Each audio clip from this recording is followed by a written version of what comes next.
Alright, hey everybody. Welcome.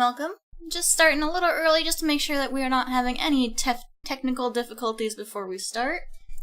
So hey, how's everyone doing? Hope everyone had a good weekend and is excited for this critique stream. Thank you for everybody who submitted for this stream, and sorry for anybody who missed it. But don't worry, there'll be another one in June, and once I'm done all my map parts and stuff, I'm going to start doing these a little more frequently. But yeah, so thanks everybody. Let's see, it looks like everything's working. Got my screen here. Good. Let me just do test. Make sure the names and stuff are gonna pop up. Let me just move that a little bit. Cool. So we got a little bit of a delay on the stream, but that's okay. Just so you guys know, I'm probably not going to be reading too many comments, just because I'm going to be concentrating on doing the critiques. So if there's anything like super important, like if I'm reviewing your stuff, just give me a little @ in the chat, and I'll make sure that I answer your questions. Hey, DawnEclipse. Actually, Dawn, can you check your email? I just needed a confirmation on what you wanted critiqued for yours. So you just check your email and send me something back for that. That would be awesome. Perfect. Alright, so it looks like everything's good. I'll just give it a couple more minutes just to make sure that people start popping in, since I did start a little early. I'm just gonna get things set up. Make sure I have everyone's things open. Good. You sure are there. FireCat / Kioki and Zara. You're later on the list there a bit, I think. Yeah, a little bit closer to the bottom. So the stream should definitely not be as long as last stream. It'll probably go for about 2 hours, I'm thinking. Because I cut about the amount of people in half, just because last stream went on a little too long, and it was just a little hard to give very in-depth critiques for people. So that's why I got about 30 people this time, 32 I think. I got like 1 or 2 extra. So next time, so anybody who missed the submissions this time, you always just gotta keep an eye out for those event streams when they pop up, and just kinda follow the directions in the description. The Discord only allows like 25 people to get added to it, so once those 25 people get added to it, it expires the link. And then I'll accept a couple people from email. But yeah, that was already been done. Everyone handed in their submissions, and we're going to be starting right away here.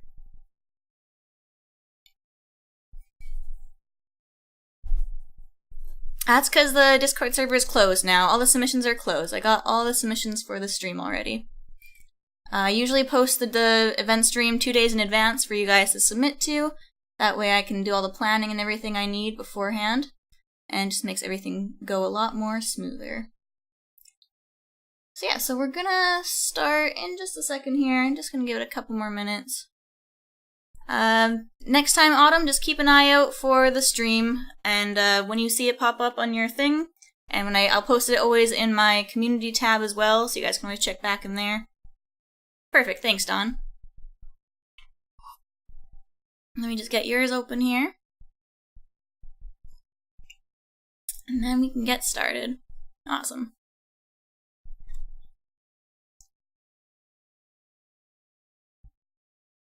And Dawn, if you want to just answer in the chat there, what exactly do you want specifically critiqued on this piece? Save it down.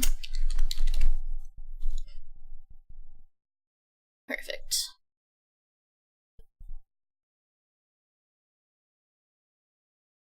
Oh no, I'm sorry, Akira.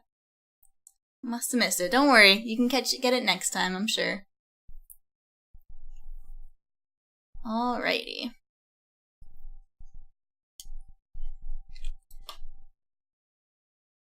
And I think we'll get started here right about now. Just make sure everything's open. Okay, that's doing good. I'll close that. Sorry, I'm working on like my other screens right now, so you're probably like, what are you doing right now? Just the scene, like you want like composition and like anatomy and stuff, or just like the composition and backgrounds? So I can do that.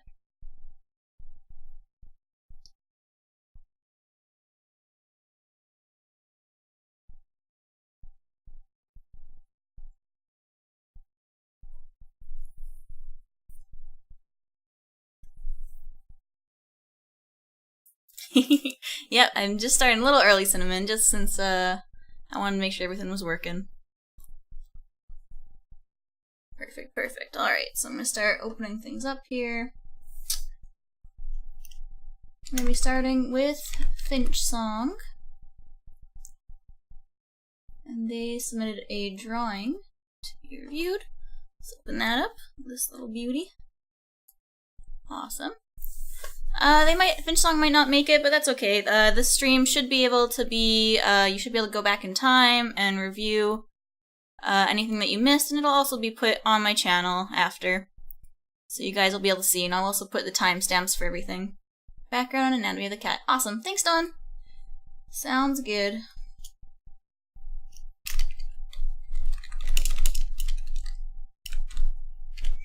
Perfect. Alright. So even though Finchsong's not here, we're just gonna get started.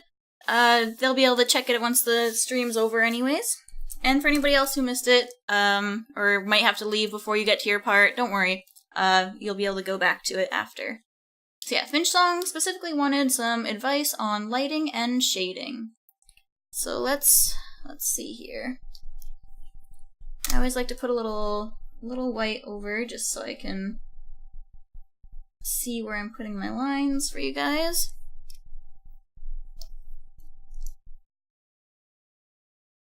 Try refreshing. Here, I'll just try refreshing your screen. There we go. Alright, so let's see here. Let's just take a look at what they had for lighting originally. So it's this one's a little bit difficult because it kind of looks like the character is glowing, which kind of puts a different effect on the lighting. It's not just like a typical light source. So I'm kind of gonna do the lighting in the sense that it might be glowing. Alright, see you later, Sam. And again, like I said, I might not be able to get your guys' comments in the chat since I'll be focused on doing the critique. So forgive me if I miss any of your comments. 5. Alright. So if let's say that we got like this little glow around the character.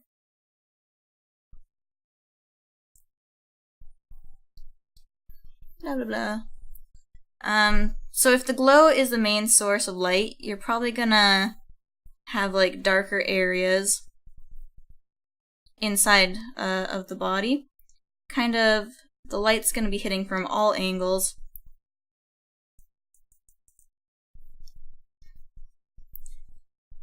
And you'd probably have shade in here, and just on the tufts of the fur at the end there.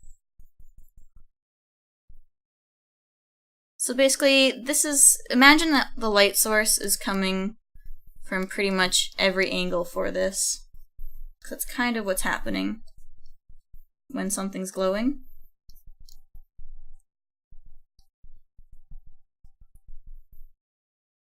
And so you can still kind of imagine some shadows coming off of some of like the scarf here is gonna have a shadow underneath. But yeah, you're basically gonna want to just focus on shading like the middle areas. Oops. It's been a while since I worked in Photoshop. I keep clicking the wrong buttons.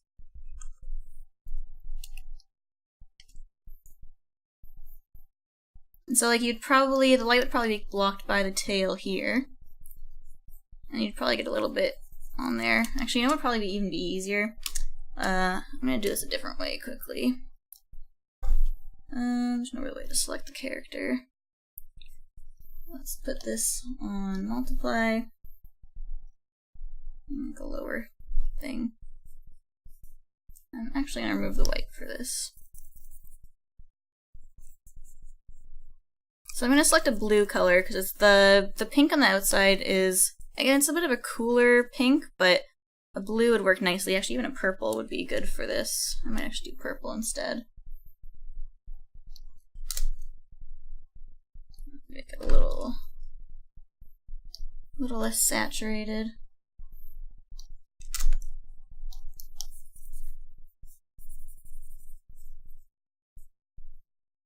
And something you might also want to think of, Finch, is darkening this background around where the glowing's happening. That'll also help the glow kind of stand out. And so I'm just gonna actually fill in the character.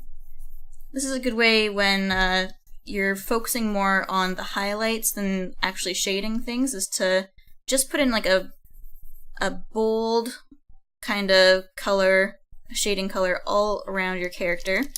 And then you can go in and kind of sculpt where you want the highlights to be hitting.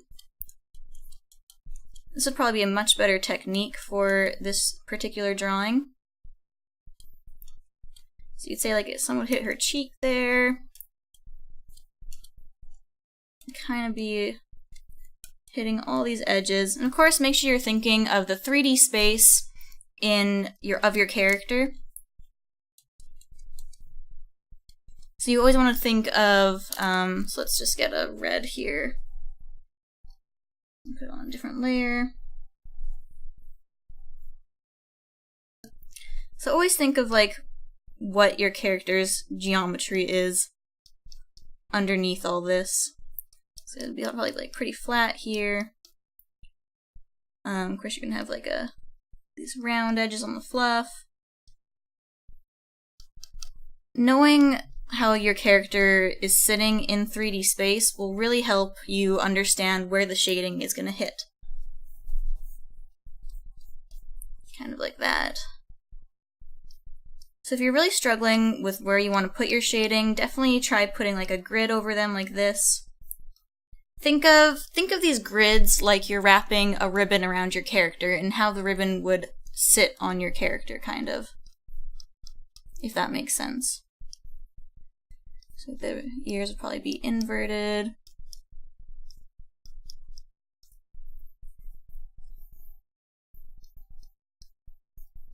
Kind of like that.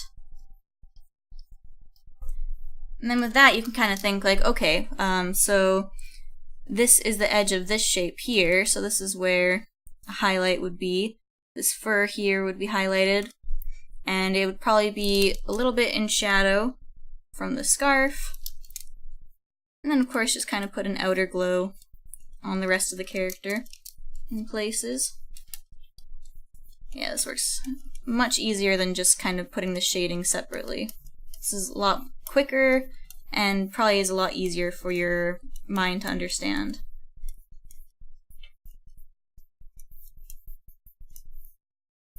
And of course with that, you may also want to consider just taking like a soft airbrush on top, and actually let me pick the pink color exactly, and going over the outside of the character with this soft brush. So right now it kind of looks like she's blending in, but once I lower the opacity a bit, or even change it to maybe an overlay, it really helps give the impression that the character is glowing, you know? Next, if I hide those. So if you compare that to like what that was, it adds a little more contrast and gives it a little more of a glow. And you might even want to like blur this background area that I did. Oops, no, I did that on the same layer. Hahaha. Let me select that around her. And you just want to blur that.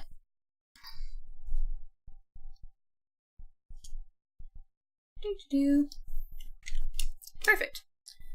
So yeah, I hope that kind of helped give you an idea of the lighting of this scene.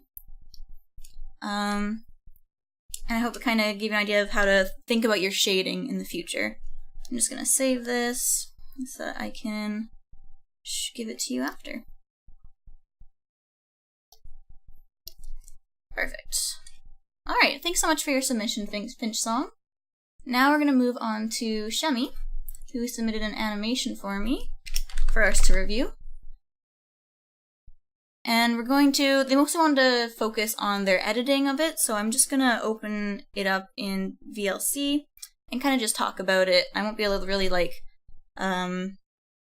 give you any like red lines or anything. But I believe Shummy is in the chat, so this should hopefully be easy and able to understand for you. Let me just open it up. Where is it? There it is. Hold on, gotta turn on my volume. Scare you guys half to death. Scare me half to death. Volume should be okay for you guys. Turn it down here a bit.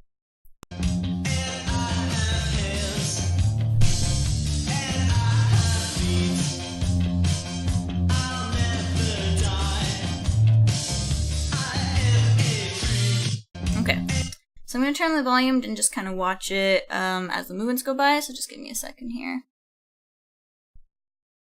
Oops. I said mute, silly program. Mute, there we go.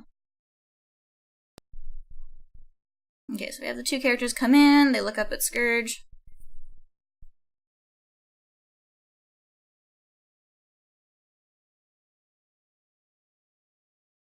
Okay, so let's kind of go by this shot by shot here.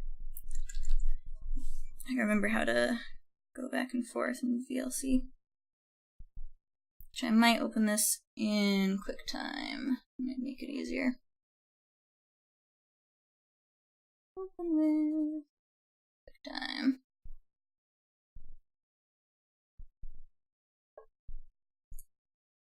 Yeah, this way I can scrub through it.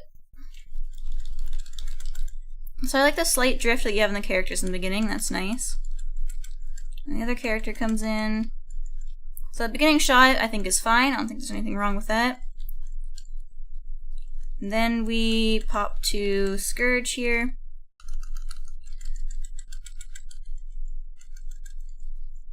Let me see.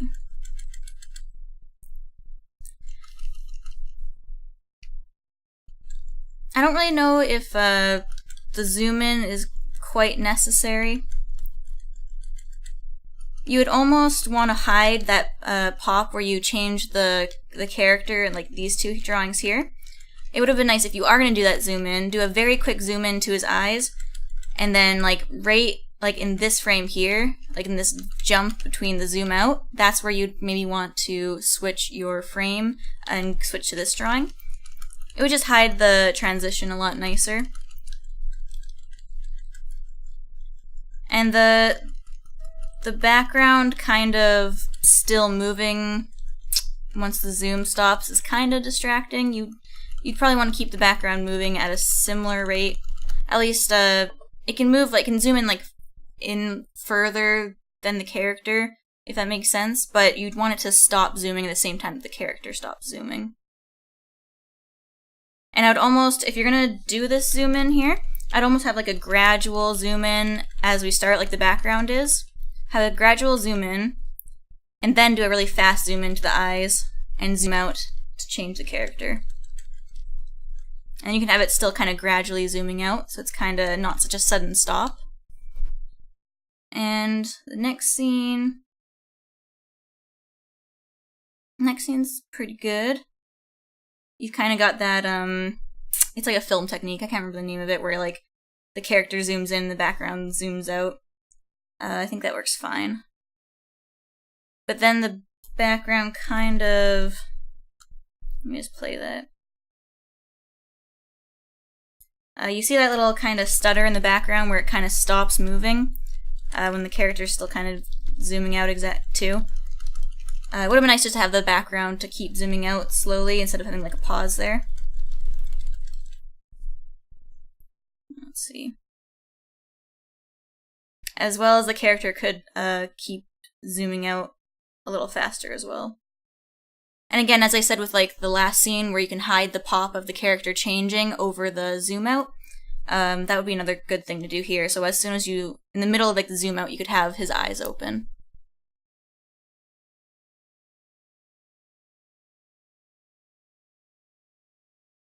And then this scene here, I can kind of see what you're going for. You're kind of making it seem like the camera's turning and the characters are coming in. It would have been nice to see the characters kind of pan in a little slowly behind Scourge for this pop to this frame. If that's what you're doing. If not, then the background panning is kind of misleading a little bit in that sense. So it would have been nice to have Scourge here, the background and the characters kind of coming in, and then Scourge can pop into this pose, and then we can cut to this final shot here. Which the final shot I think works fine. So I hope that kind of helped. If you have any other questions, just let me know and I can maybe pop back to it later.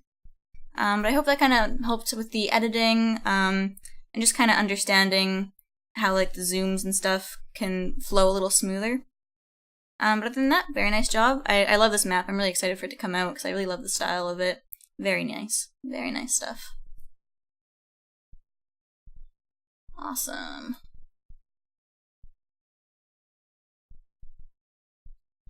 I'm actually going to close this one for Finchsong here.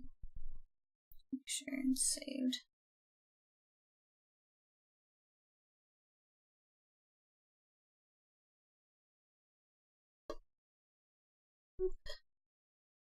Yeah, just close it to keep the computer running nice and smooth. Awesome. Alright, now we're going on to Sorrelpaws.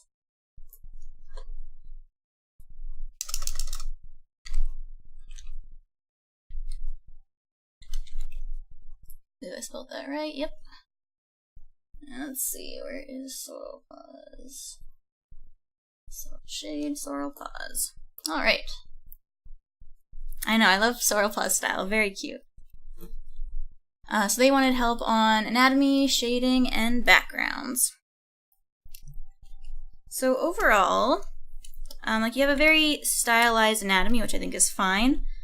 I actually think the pose is very nice. Like laying down poses for cats is kind of hard since they kind of do that thing where they shove their feet on one side of their body.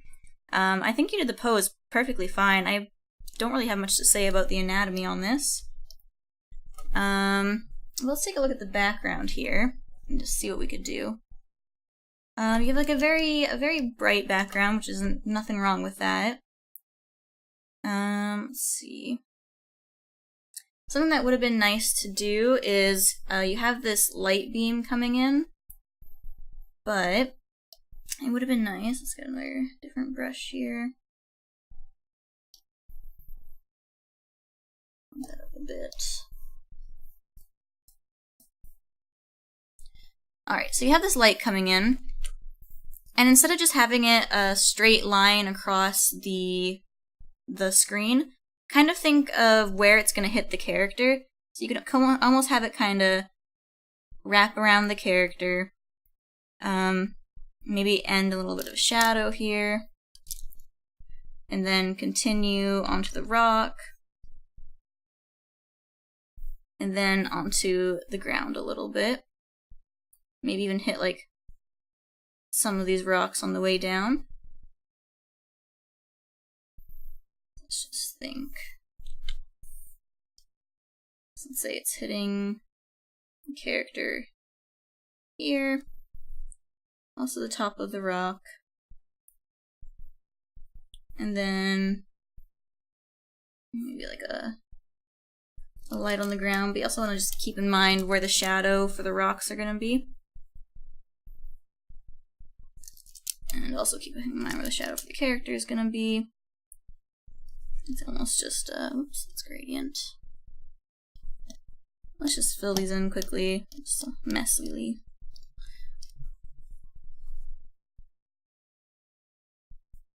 Alright, and let's make that like a overlay kinda, just so you can see where it's hitting, what it kinda is gonna look like. So I think that would kinda add some more dimension into the drawing. So let's do the same thing with this one. Again, it's gonna hit this rock. Hit the top of this rock, maybe like a bit there. And you can have like the beam coming in. Actually, I should just yeah, just fill it in like that. And you can also, it's fine to keep like these rays if it's like something that's really close in front of the camera. But just, it'd be nice just to have a couple other rays kind of hitting the ground a bit like this, you know?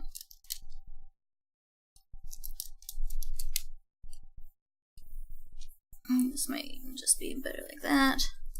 So you also wouldn't, it wouldn't be a bad idea to just add in, use the same purple I was using for the last one, to multiply. Just add in some shadows for these rocks as well, just on the ground. Like I can see you got some shadows going on the rocks themselves, which is fine. They could be a little deeper if you wanted to add some contrast to your drawing. Actually, this might even, that light in the ground might not even hit there because of the shadow of the rock. Same with this one here. I mean, actually, you could probably, let's see here, thinking. Yeah, let's erase that one. And we just got these rocks here. And of course you can just add more shadow into them if you want. But just add some nice contrast. As well as adding like some colored shadows. You kind of looks like you put some blue into the rocks, but definitely playing with like multiply layers and stuff will help add some different colors into the shading instead of just doing like a black kind of over it. Same with adding just a little bit of a drop shadow on the character is nice to show that they're contacting the rock. Even then, this light here might just hit the edge of this rock. Something like that. I won't shade everything, just add a little more depth here.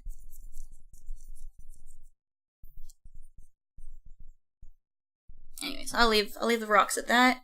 And as for the backgrounds, let me think here.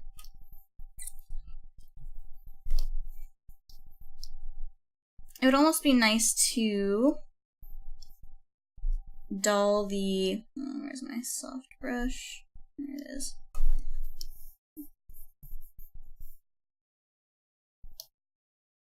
Especially like that dark area where the forest is, it'd be nice to kind of dull the color there. So I'm just doing a gray and doing saturation. Just to kind of lower the saturation in the background a bit. It's fine to have the saturation a little more popping around your character, but if you want to keep your character more saturated, maybe even just like desaturating some of the shadows on this tree here. It'll really help your character pop from the composition.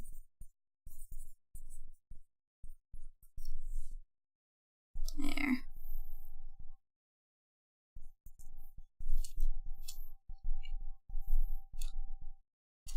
Maybe we can keep it just a little brighter on some edges. And that's another thing. I think something that you just need to maybe add a little more into your drawing is just doing some like deeper shades and stuff. Don't be afraid to go dark, especially in the foreground of your drawing. You want to really keep your contrast really dark. Also, don't forget to add some like ground shadows for the trees. That really helps ground everything into reality and into the composition. Oops.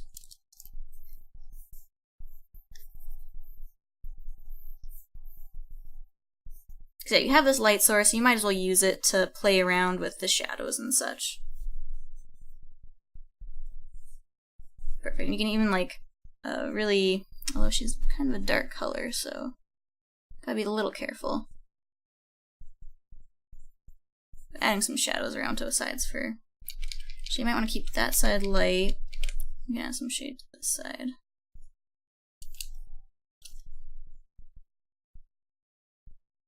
So something that is done a lot in Renaissance painting is where the light source is hitting the character. So let's get that yellow color back. If the light source is hitting the character here, you want the background to be kind of darker around where the character is being hit by light. And then in the shading part where the character is being hit by shade, you can almost just darken the background a little bit in these areas. And again, that really helps your character to pop from the background.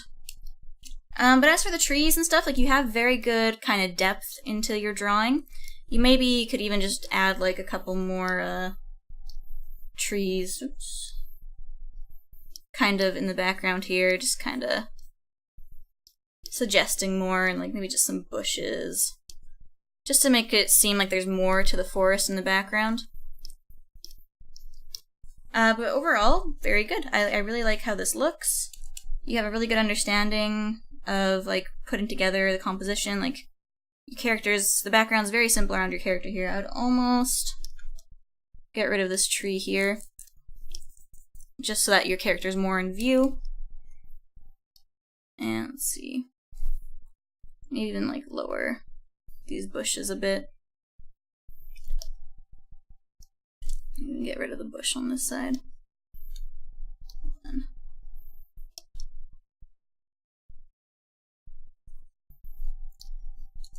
Just basically think of the background as a way of framing the character in the scene, is pretty much the best way to think of it.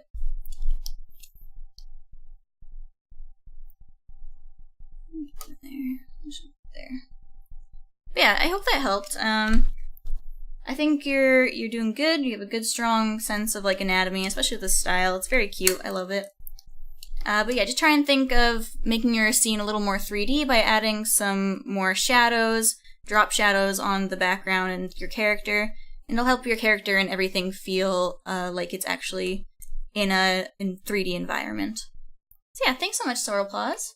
Again, I'm just gonna save this so I can send it to you after. Wait, no, this is a JPEG, I think. Yeah. Perfect.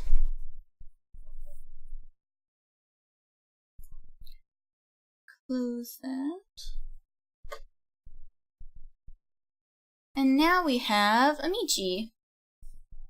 Amichie also sent in an animation, I believe, if I'm remembering correct. Amichie. Oh, it was a drawing, never mind. I was wrong. Got this lovely drawing here. I'm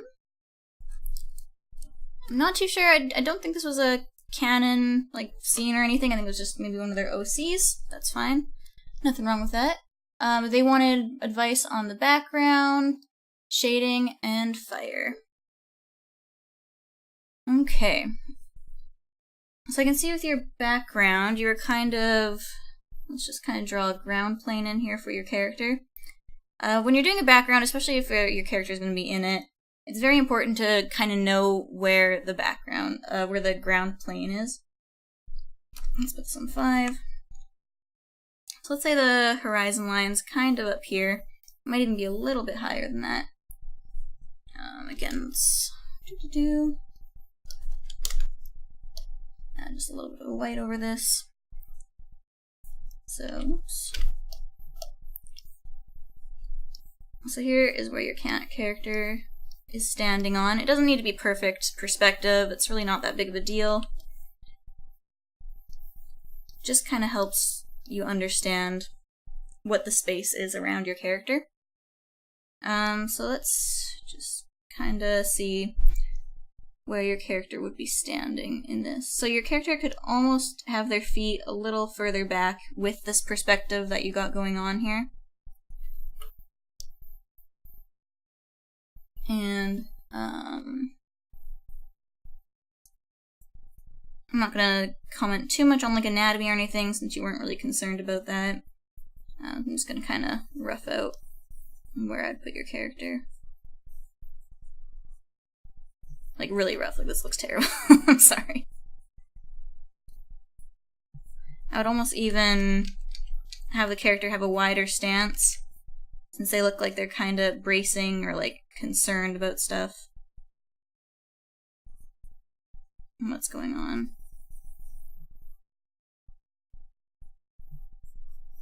Nice bushy tail, I like that. Cool. Alright, and we have a cliff here.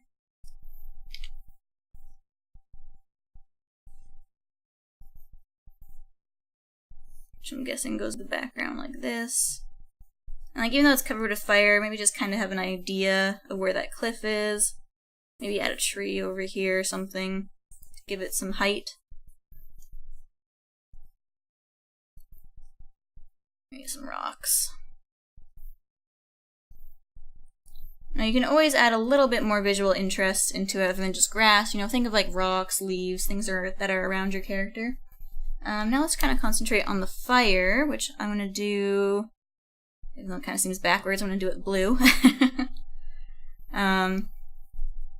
So instead of just kind of, I mean, there's nothing wrong with this kind of painterly style of fire that you did here. It still looks like fire, it gets the idea across. And since your style is a little more painterly, it works pretty well. But you could always think about maybe just adding a little more hard lines to the fire. Maybe something like that.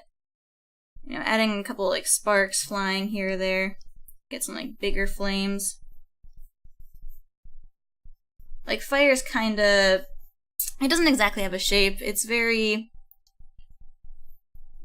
like not fluid, but it's very jaggedy, very rough. You can even like, yeah, pretend like some of the grass here is on fire. And also try and keep like the edges of the fire pretty erratic instead of like a straight line like you have here. Just because the fire is kind of going to be spreading. But like I said, like the tips of the fire that you have work pretty well. I mean, like, you know, also just add some of that glowing in there. It doesn't need to be as stylistic as I'm doing now. But it's always good to kind of understand where the main source of the fire is. And you also wanted shading on this, so yeah. Let's kind of switch back to your character a little here and think of some shading for her. Or them, I'm not sure what it is. So fire is especially if the scene is nighttime, the main source is going to be the fire, so it's really going to play a part on your character's like colors. So we would almost want to, let's make we'd also want to make your characters a little more red. Oops, that's not quite the color I'm looking for. Let's do color.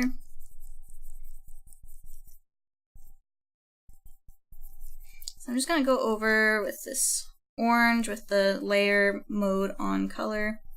I'm going to definitely lower the opacity a little bit after this, since this is a bit too strong.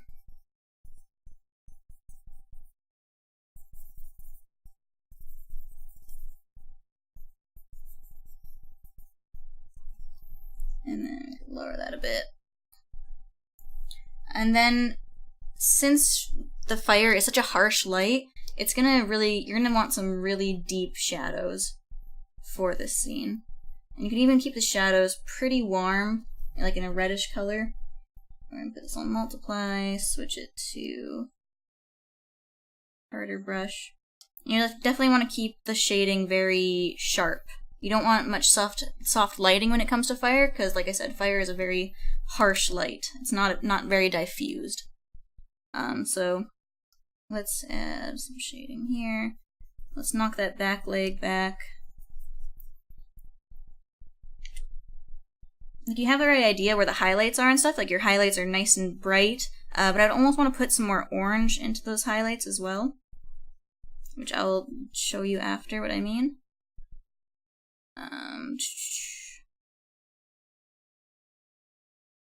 And the way the lighting's coming, it's almost coming from below as well, which is kind of a difficult angle to shade. You'll definitely want to look up like some references and stuff for that. So right now it kind of looks like I'm making her into like a badger.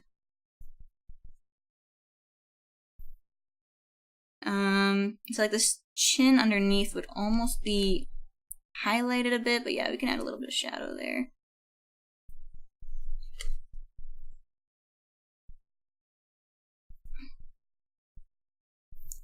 Like I said, I'm going to lower this opacity a lot.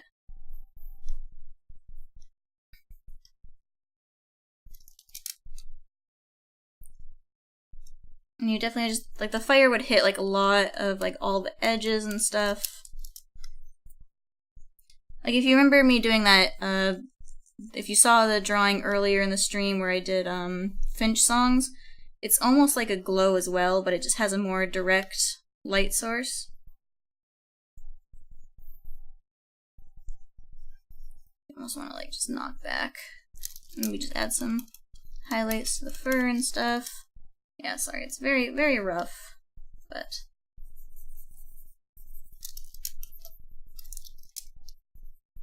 just kind of get an idea. And since fire is kind of all around her, it will kind of... just overall get her from every angle. And now, this is where I would add in some more orange into... I would do like almost an overlay. And kind of add in some orange here. I will definitely knock it back a bit since it's too bright right now, but...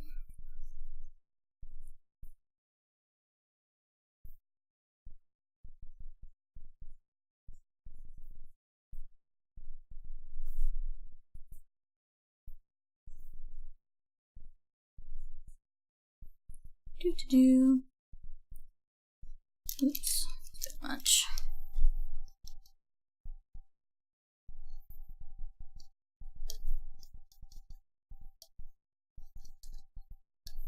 Yeah, just like a little bit of backlighting on the back, maybe.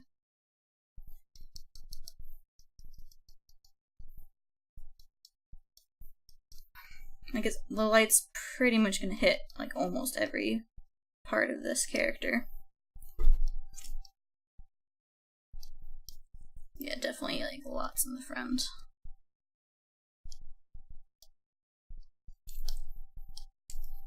Yeah, it looks super messy, I know, it looks terrible, but like you kind of, yeah, it's just kind of like the main thing you want to think about is just adding some more dramatic shading, which I'd even like darken this a bit. And sorry, I'm trying not to go like too hardcore into this. Maybe not. Maybe wouldn't add as much shading to the face. Just kind of like around the eye socket area. And then like, yeah, just think of like the background stuff. I might actually save this as 2 separate drawings for you, just so you can kind of, so that my red lines aren't covering up the rest. So yeah, think of that for the shading. And then just think of like adding the background plane and stuff for your backgrounds. So yeah, let me just save this as Amichie 1. And then I'll save another one with the rest of it.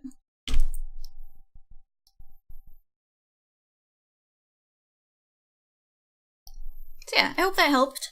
You're on the really right track. Your painting style is very nice, so keep it up. Thank you, Amichie. And now we're moving on to Kimi. Kimi Cook. I believe they sent an animation. Oops. Just gonna exit out of this. I can save properly. Let's find this animation. And they specifically wanted some help on editing and anatomy.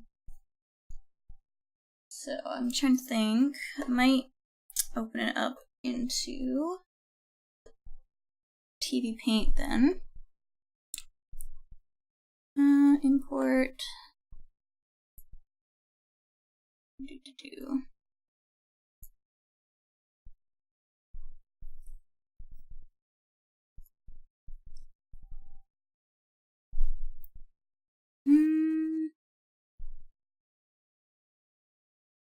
I want just to match project for audio. Let's do 24. Sorry, importing into TV Paint is kind of a pain in the butt. So I'm just trying to make sure I do this right.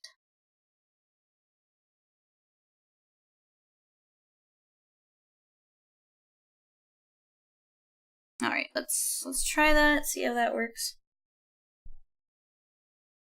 And while it's importing, let's just take a look at it in QuickTime.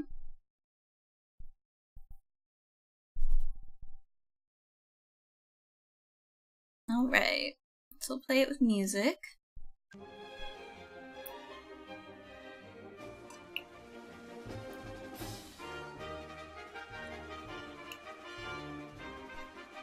I love the Zelda music.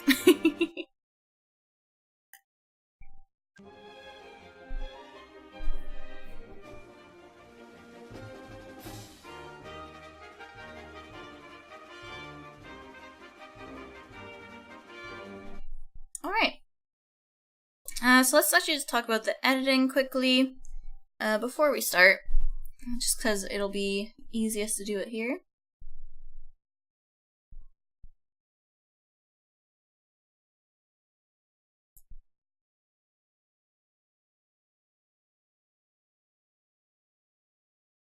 I'm just kind of watching and thinking here.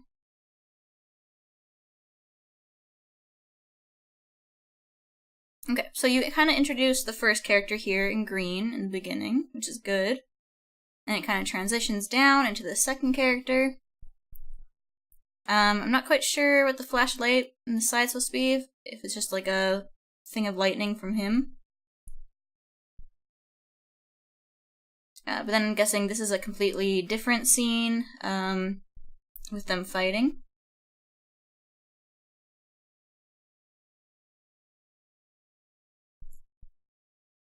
I'm trying to think how you could make that transition seem a little... Oops, yeah, I did change your name. Okay, good.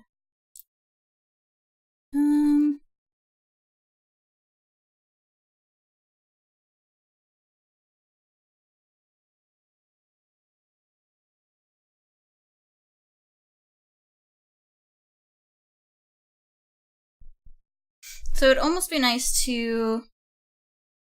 It would have almost been nice to have this scene here, where the... start this scene with the shot of this character here first, and show them fighting, then reveal that it's these two fighting. So kinda... You'd almost start it here, and then maybe have like a slash in between. And like this cut here...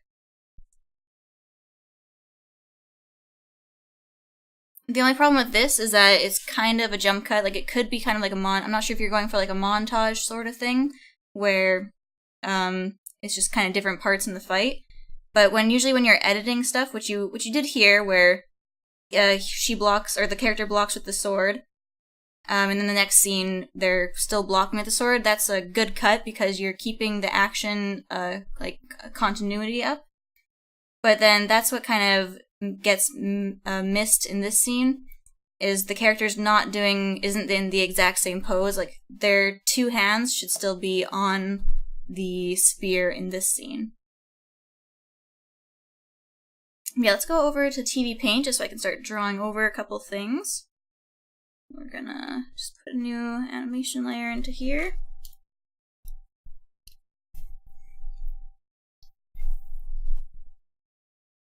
So I really like the bird. Like, this is a very, very complicated sequence here, so kudos for you for giving that a try. I think it worked really well. I like how you have the bird kind of go off screen and then kind of come back up. That's very clever.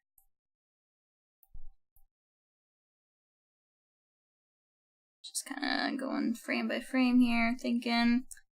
Birds are very hard to draw, but I don't really have too much knowledge on them, so I couldn't really help you much there.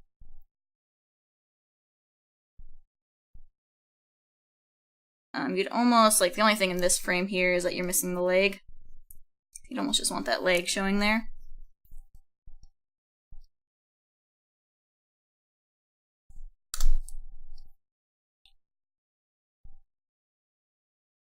And then also, like, it's kind of, since you're doing such a complicated turn here, like, you almost want that leg still showing here, maybe with, like, the upturn of the foot.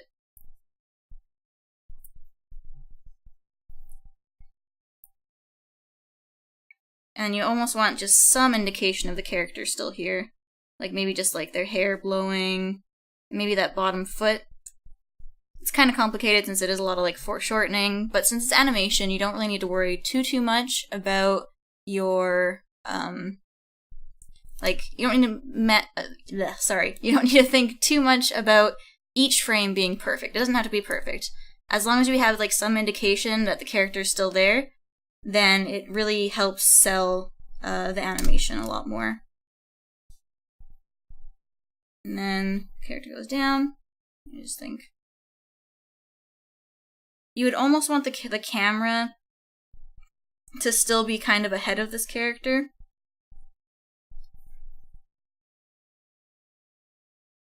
Because the character comes forward, but then starts going backward. So you'd almost just want the camera to keep shifting, which means you might not have drawn a big enough background for that, which I understand. Actually, let me see also the background. The background's also kind of going the wrong way, technically. Let me just open it up in QuickTime again. Or just view it. Yeah, technically the background, since the character's moving this way, the background should technically be moving that way as they're going. So that would kind of help maybe sell this scene a little better. But like the rest of it's fine. The character goes down, shoots back up, which is great. I love it. And I mean, again, you kind of just want to be consistent about where your character is on the bird. So if she was still kind of crouched on with her leg there, you still kind of want to keep that consistent. Maybe I guess they're reeling back.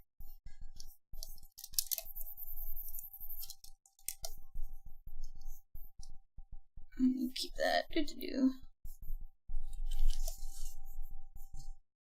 Sorry, that was super rough drawing. Whee.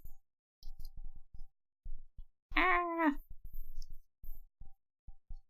So yeah, that's just something to think about. Just keep the character's poses consistent throughout.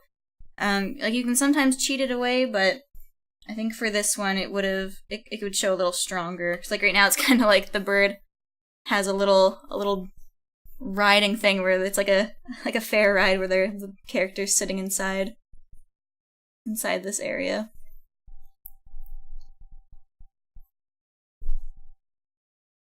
That's good. The leaf comes down.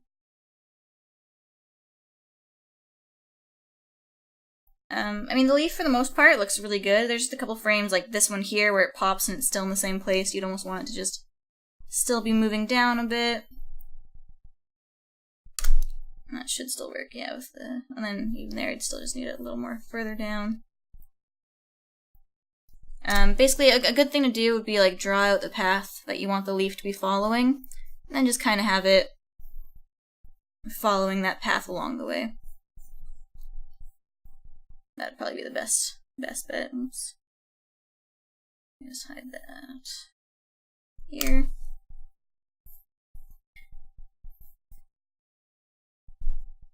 Yeah, so just have that path drawn where the leaf is going to be flowing down. It'll help it from the leaf looking like it's popping. Then we're going to this scene, like the little fade out we have. And then we see the feather. Sorry, I don't know why I was saying leaf. It's a freaking bird leaf. Oh my gosh, I'm so sorry. Oh, I'm terrible. The feather. I'm awful. I'm sorry, guys. I had leaf in my mind for some reason, and I was like, it's a leaf. It's a yellow leaf. Obviously, the bird's made of leaves. Anyways, the feather comes down here. Also, I think this just might have been a little bit of a mistake while you're coloring, but you can see the color on the clothing changes to like a lighter green in between. I'm not sure if that was on purpose or not, but that's just something that kind of pops out. It happens occasionally here. Then character looks up. And lightning comes down.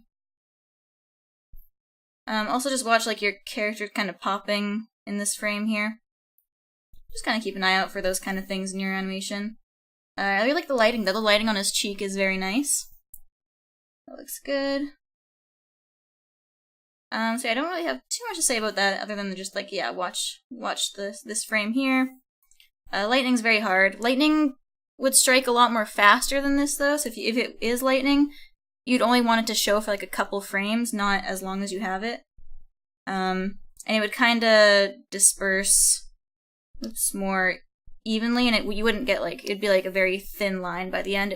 It doesn't disperse outward, it disperses inward, kind of. And yeah, and then so when it comes to the fight scene here,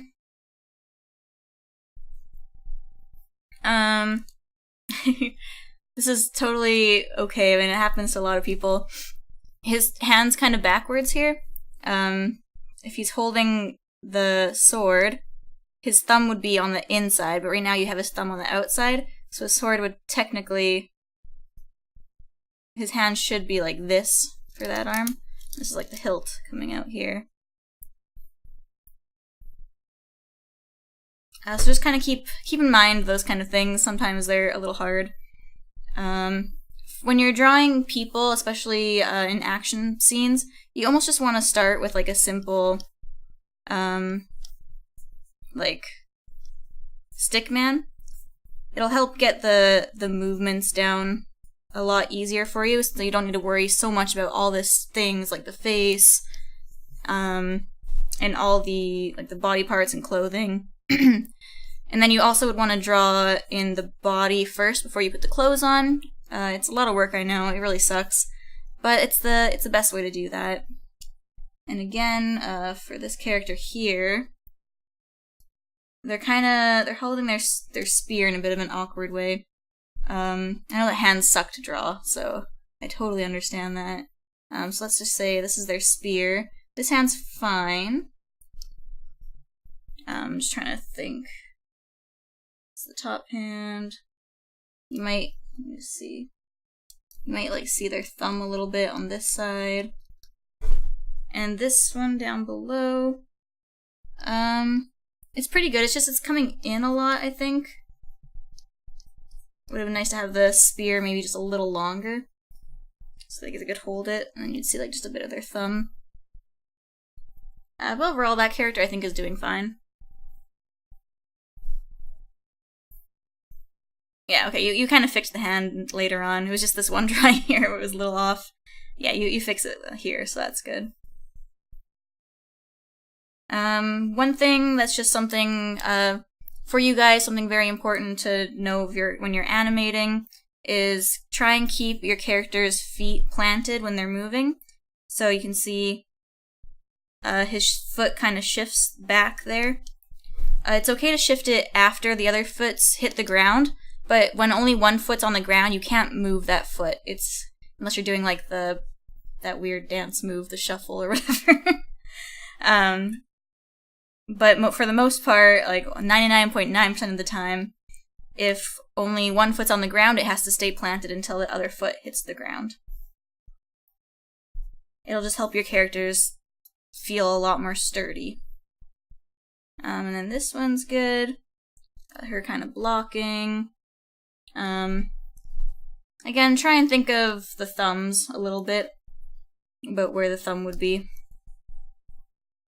It'll just help kinda make your characters feel like they're holding onto the weapon more solidly. Just trying to think myself. Yeah, that would be about where they're holding it.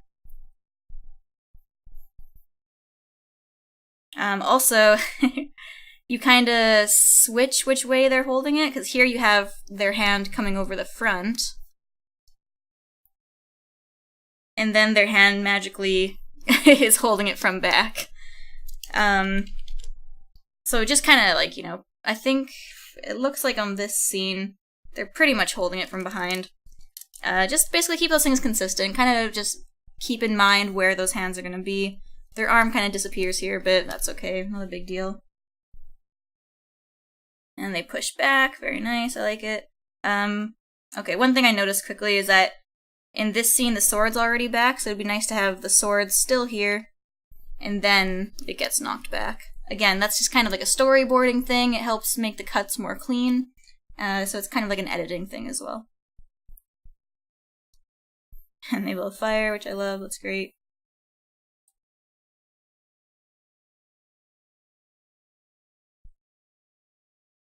Drops his shield. And then just another quick inconsistent thing is that the character is falling forward here when in the next scene they're falling backward. So you could have just had him like maybe like whoa, whoa, as he falls backwards. This is really, I don't even know what I'm drawing. So that would be like just another quick inconsistent thing. And then these last two shots I think are really good. I like them. So yeah, I hope that helped. It's basically just a thing that you just want to keep your frames consistent, keep your shots consistent about what's happening from one to the next. So yeah, it's kind of advice for everybody for who's wanting to get into animation. So I hope that's kind of helpful. I might do a bit of a storyboarding lesson in the future, so it might help you guys. So yeah, hope that helped, Kimi. If you have any other questions, let me know, and again, I'll try and stop back to it in the end if there's anything else I missed. I probably won't save over this just because I don't really have an easy way to re-upload this for you, but I hope that advice was helpful, and if you need to go back to it, of course, it'll be in the video. Oh, I'm glad, Kimi. I'm really glad it helped. Close that. Close. And next we're moving on to Imagine Löve. I can't really put the double dots over. Actually, I could. I can copy and paste. Let's do that. Gotta be consistent, guys. Alright.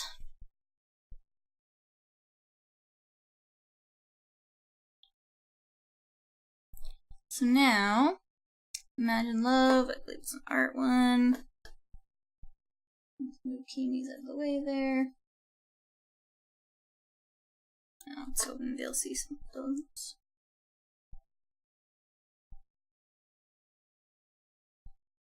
You guys all, the submitting always happens a couple days in advance, guys. You always just gotta keep an eye out for that. The next one will be, let me just see when the next date will be here. The June one, I'll probably open submissions on June 1st, and I'll be doing it on June 3rd, just so you guys can keep in mind for the next one. I'll always post it on my community tab for you guys to submit on. So yeah, we're moving on to Imagine Löve. Where is it? My eyes are blind. There it is.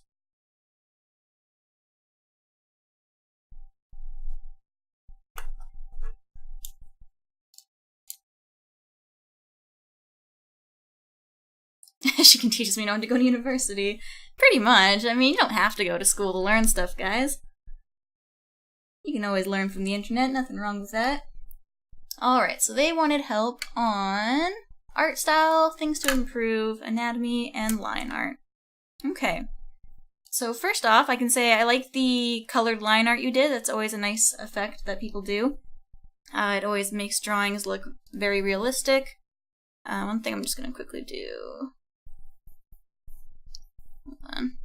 I'm constrained. There we go. I'm just going to make it a little smaller for myself just so that there's not so much empty space. Let's go there. Alright.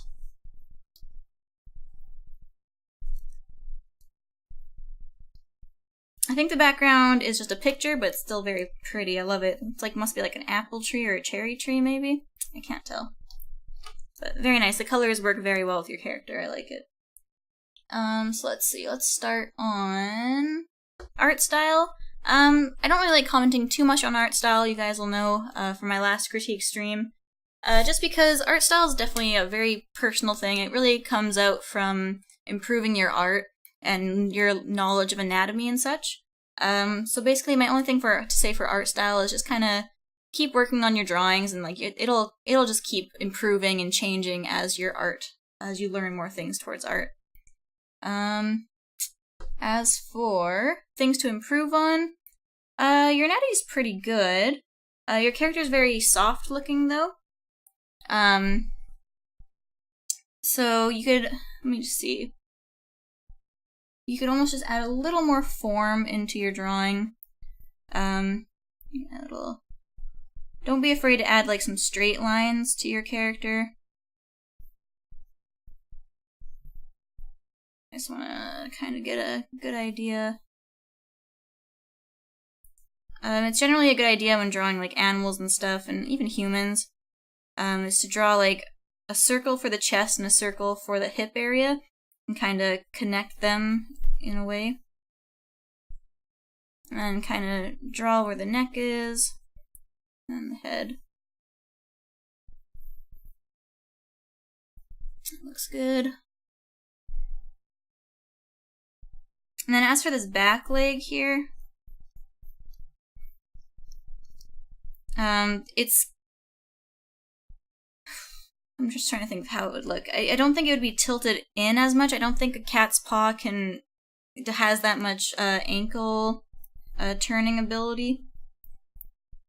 At least for like where the knee is and stuff. If the leg was like pushed, I'll show you what I mean.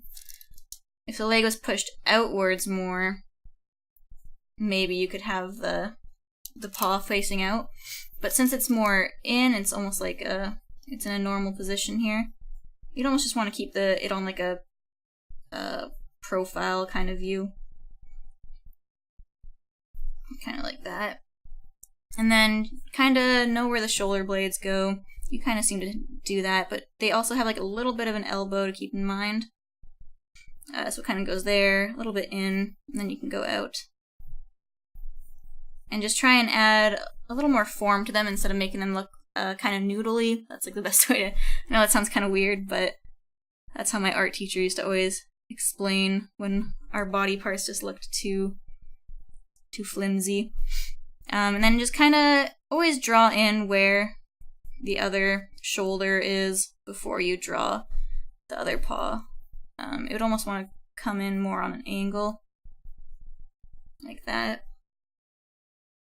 And the tail looks fine. I like it. You can almost even just add a little more fluff to it if you wanted. But that's personal. You know, you can choose how you want to do that. And what else did you want on line art? One thing you could, if you wanted to work on your line art a little bit, I'm not sure if you're drawing with a mouse or a tablet or not, but if you do have a tablet, try and take advantage of the pressure sensitivity. So let's take this just hair up here for a second. Say on the parts with like shadow and stuff, you could make those lines a lot thicker, and then make like the ones where the light's hitting a lot lighter. You can also, for curves, just, you know, add some variety into the line instead of just making it one solid shape, if you know what I mean.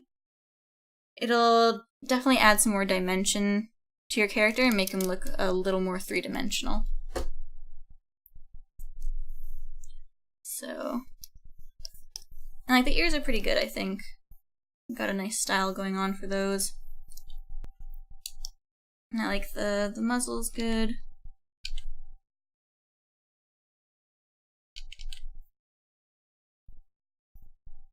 Just kind of thinking through while I draw.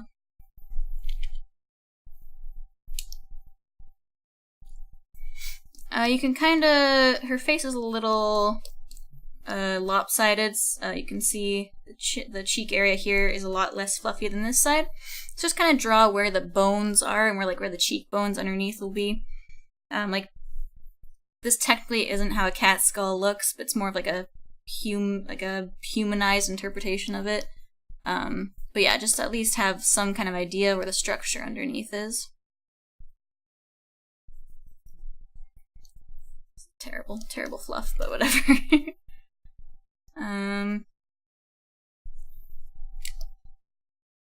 Let's see what else I can think of.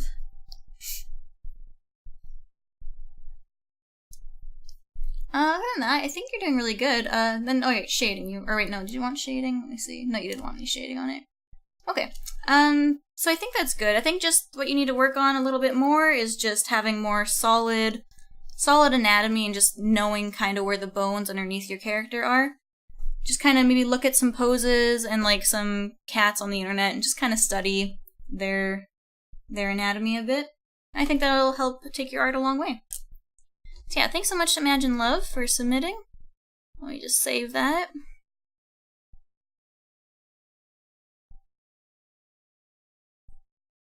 Perfect. Blue is my favorite color. It is. It is. Green's a close second, like a nice olive or kind of limeish green. Yes, that's saved. Wasn't it saved? Yeah, it's saved. Cool. Oops, I want to close all of Photoshop, just this one. Perfect. And now we're moving on to Sphinxly. And I believe they want shading, anatomy, and the pose. Let me just change the name quickly before I forget.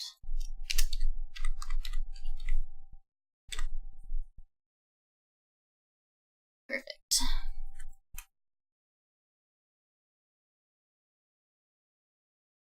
I don't mind red. I mean, I like all colors. It's just blue is kind of like my favorite color. Sorry guys, I gotta concentrate back on the critique here. Alright, I really love how he just stickers all over his face. Really cute. I love that. So let's see. Let's start on the anatomy and the pose. So the pose is really cute, but it could be a little better.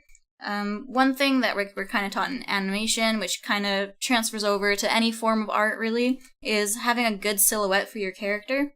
So imagine if this character was like completely filled in, you wouldn't really understand what the pose is. So like say we just like, oops, wrong layer. Say we just completely filled in this character right now. Let me just do a rough outline of him.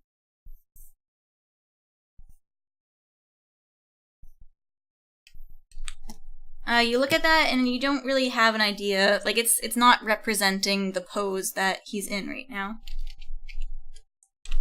So that's like kind of what what silhouette means. So let's just kind of do some idea of pose here. I'm just thinking, trying to keep it consistent with your style a little bit.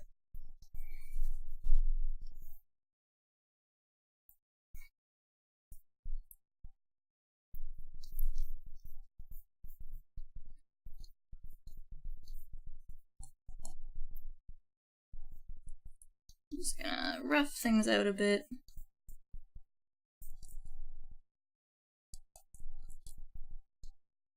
You could almost stick the feet out just a little more. And let's see here.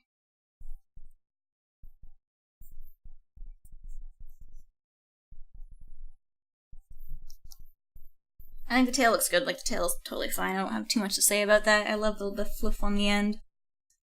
But okay, so let's see. So this arm here, we'd almost want to stick out just a little more. And then you could have it going in like you do. Just also because, like, the way it has it in is kind of awkward. Like, if you try and do that pose yourself with your elbow pointing in, it's kind of weird. You kind of want your elbow pointing out while you're doing that pose. And as for this elbow here, like he's kind of doing like a oh shucks kind of thing. Like that's what it looks like to me at least. So you'd almost want the elbow to go out. And just a little bit outwards more. And it kind of gives you a better idea. So if you fill that in, you would still be able to tell like what the pose is inside.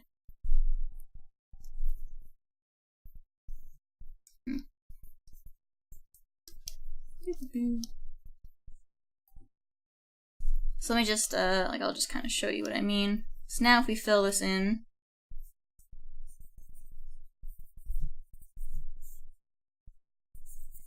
I'll make sure I do it after, don't worry.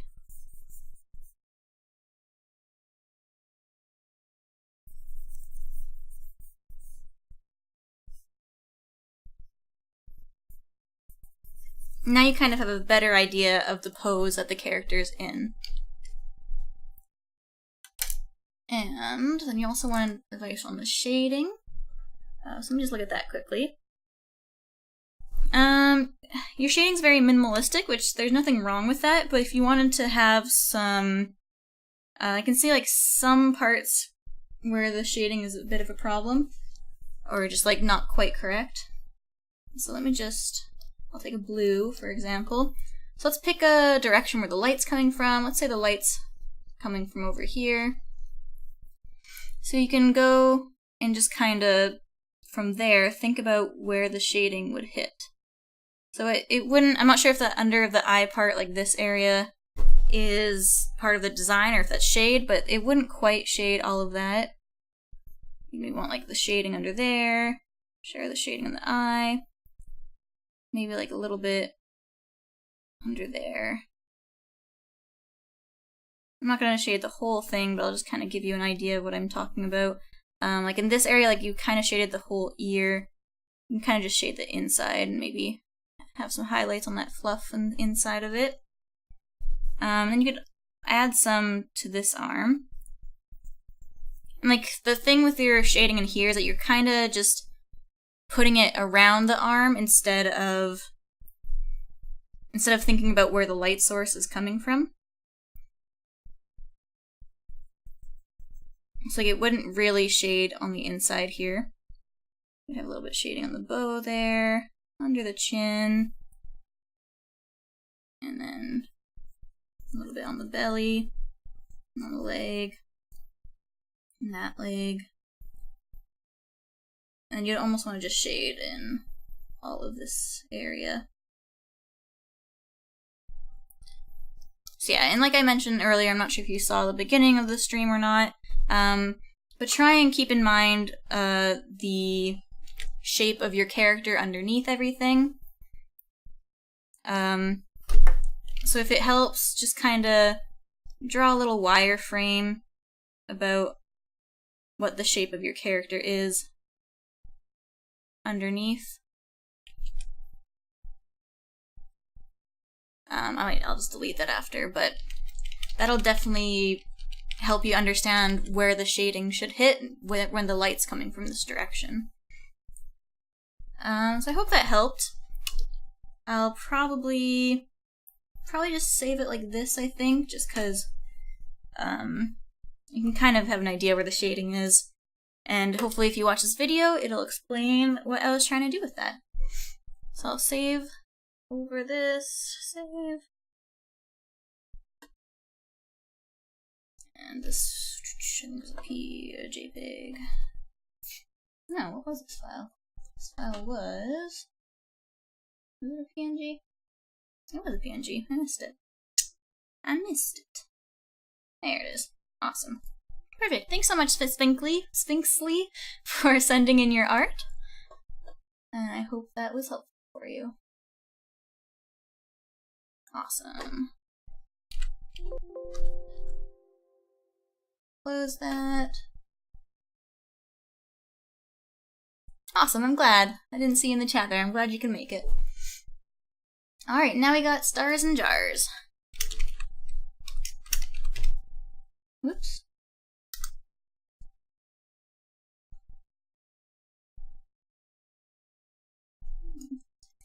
I think their name's technically all lowercase, but I'm just gonna keep it like that. Whatever. That works. And Starsnjars sent in a little animation, so I'm gonna open that in TV Paint. This one's just a little walk cycle, so it should be pretty easy to kind of go over.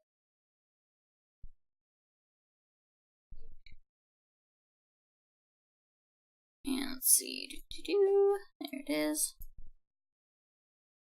Yes, it's import. Perfect. Alrighty. So let's just play that a couple times.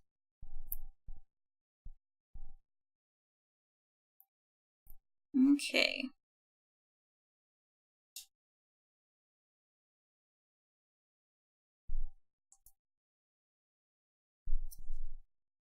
I'm just trying to think of how to think of this as a standing still cycle. Okay, so let me just track the paws for myself, just so I kind of have an idea how you're doing it. It's kind of a trot, so that's gonna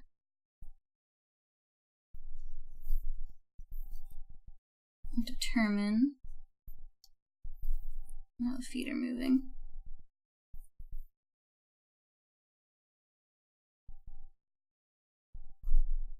Interesting, okay.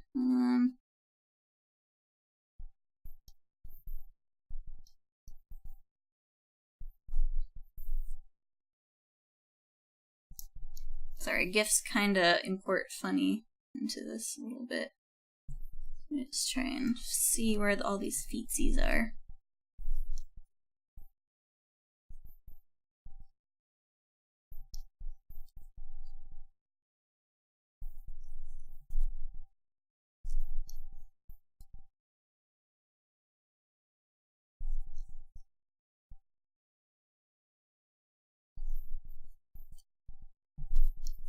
Do.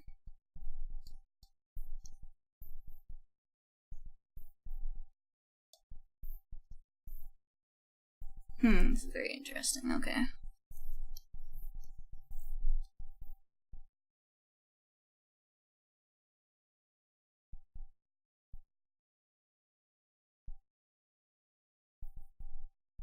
And I'm just gonna draw the other foot quickly. Just give me a second.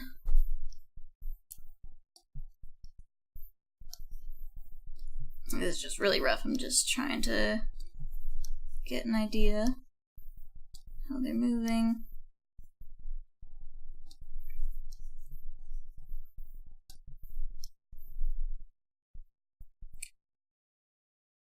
So at first I thought this was a bit of a trot, but now looking at it, it's kind of looking more just like a regular walk cycle.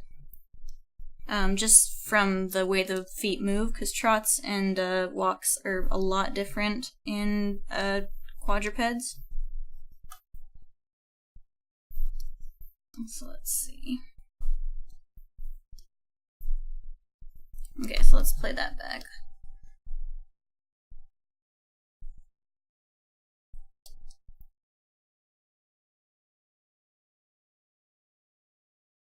Sorry, I'm just trying to break this down in my mind here. So you seem to be tracking the paws very well. Like one thing that I can't remember where I learned it from. I believe it's in Richard Williams' animation survival kit. But like animal paws will follow kind of this pattern if you're doing a walk cycle. So you have the arcs, very nice. I really like how the arcs are looking. It's kind of hard to judge like the rest of the walk cycle because obviously like you want a bit of a head bob in it when you're going, but you don't really have the head drawn, which is okay.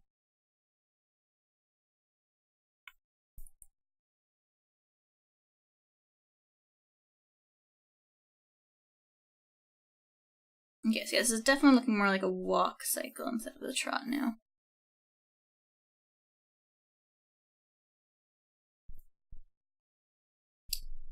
I think, so you have it on 12 frames, which is fine. This was a 25.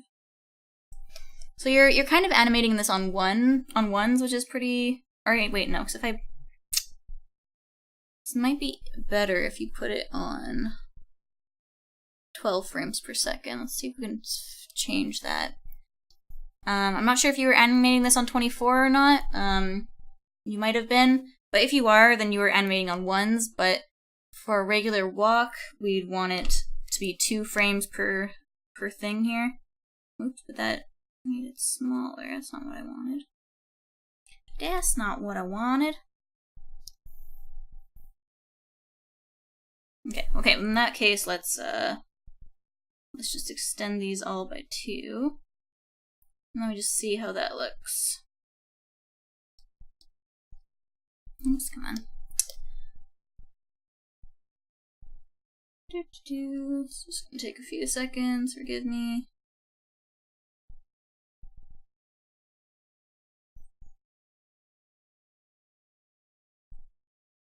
Like, there's nothing wrong with it being on ones. It did look more like a trot when it was on ones, but I just want to see how this looks on twos. Yeah, it worked better on ones. I'm gonna keep it on ones.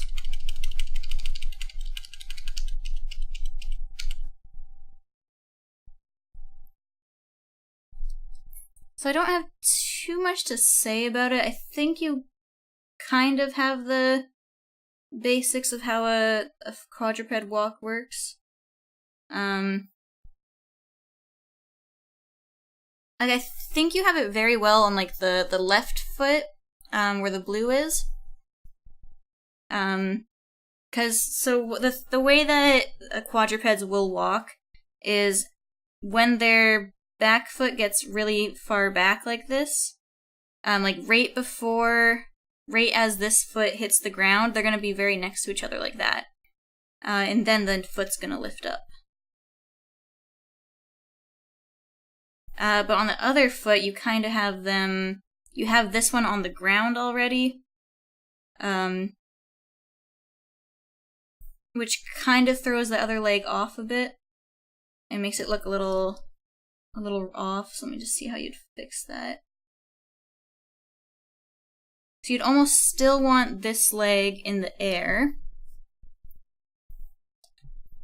and then this leg further back in this first frame as this foot hits the ground, and then you'd have it coming off the ground.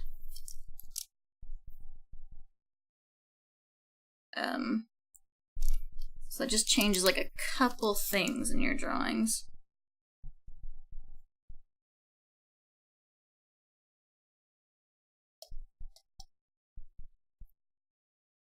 Yeah, it's very, very fast. But yeah, I think you have the right idea. Definitely try and study walks from other people. Are you sending me on? Oh, okay. It was 24. Alright, well, I'm glad you can make it, Stars. So I'm just trying to think here. Let me just look at the GIF again just to make sure that it's running at the same pace. Yeah, it is. Okay.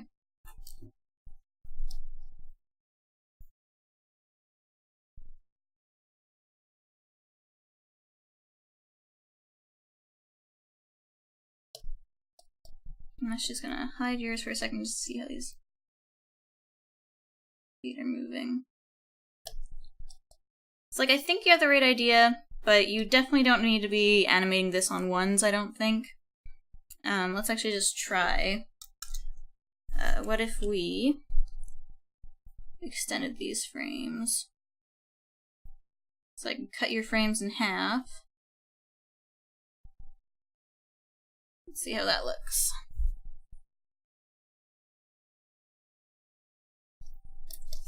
I don't know why it's not looking as smooth. Like, this is modify project.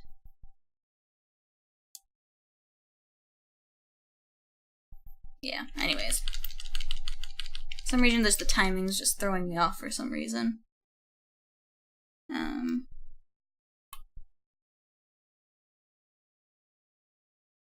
That works fine, I think.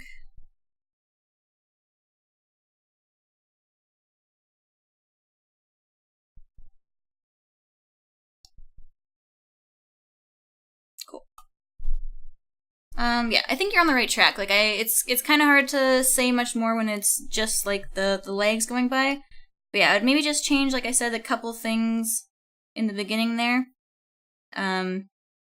where the back leg shouldn't hit until the very first frame that you started on, and then just have the leg come up in the next frame. I think that will help kind of make things flow a little smoother for that. Yeah, I think so. You also have the left leg kind of moving a further distance, so let me just kind of explain what I mean there. So this blue is the left leg, so it starts here. Before it goes back, it ends there. Whoops. Sorry guys, animation is just so technical. I just want to understand exactly where I'm going here. And this one hits the ground until there.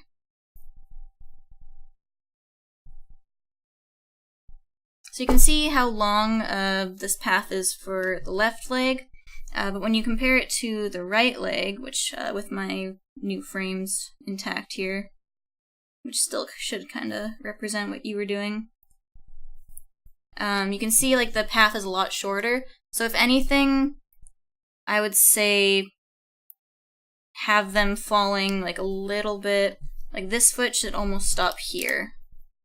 The left foot should stop a little sooner, like just maybe move a little slower across the ground instead of covering so much space. I think the back legs are fine. But yeah, you definitely want to keep them equal though, on the same kind of treadmill. Oops. But maybe just a little offset. Yeah, sorry, I hope that helped. That was kind of confusing. Animation's so confusing, guys. But I think you're definitely on a good track. Good start to that for sure. Thanks so much for smitten stars and jars. Now we're gonna move on to Artixi. And I believe, yeah, Artixi submitted an animation as well. So let's just open that up. We're gonna open it up in QuickTime, I think.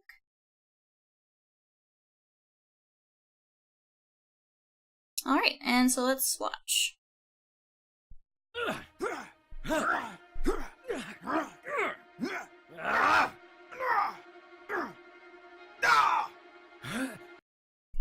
Alright, so lots of fighting, lots of grunting. Let's watch that without sound once. Wow, so you got lots of dynamic kind of moving backgrounds there. Okay. I'm almost gonna need to just look at this frame by frame, since it's very fast movement, which is fine, since it's a fight scene, so it can be very fast.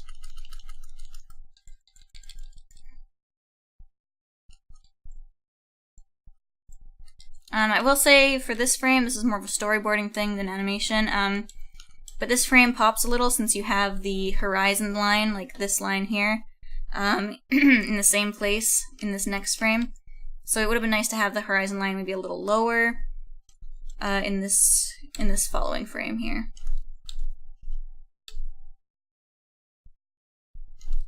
And let's see, and also since the background's kind of the same background, and the character's growing smaller but the background's staying the same size, you may just want to draw like a bigger background so you can kind of scale it and shift it as the characters are changing. Oh wait, no, never mind. I see what he's doing. He's pulling back. Never mind. I see. Never mind. Forget everything I just said there. It's not a cut. It's him jumping back. So let's see here. So he looks, he jumps. It'd be nice to see just another frame of Hawkfrost coming in here. He kind of just pops on screen, but it'd be nice to have like his head coming in here first before we see the rest of him coming in and doing this part here.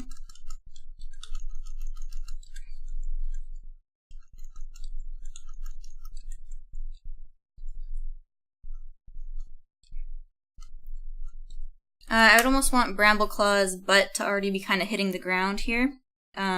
Just because the spacing between these two drawings are very similar for Brambleclaw. And then all of a sudden, he's already on the ground and is popping back.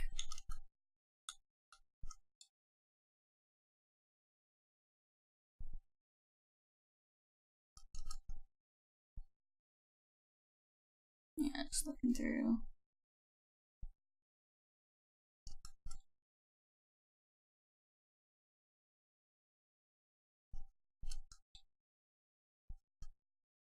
Okay, so this is a really big pop here. You could almost make this frame here, have the characters start getting a little closer to the camera.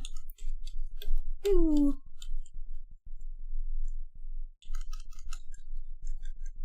That looks very nice, very good.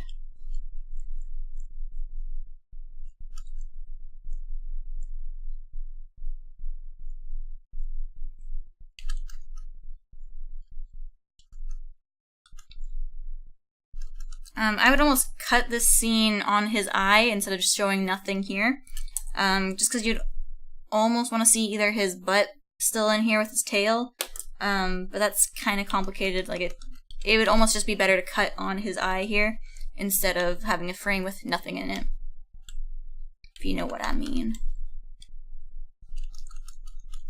Also, it kind of looks like he's leaping at his face based on where, like, you'd think more that he was going to leap more towards screen, which I understand why you didn't.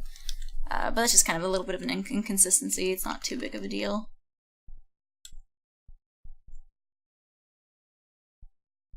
Pushes him away. Claws him. Very nice. Very good choreography on this. I really love the fight choreography you did.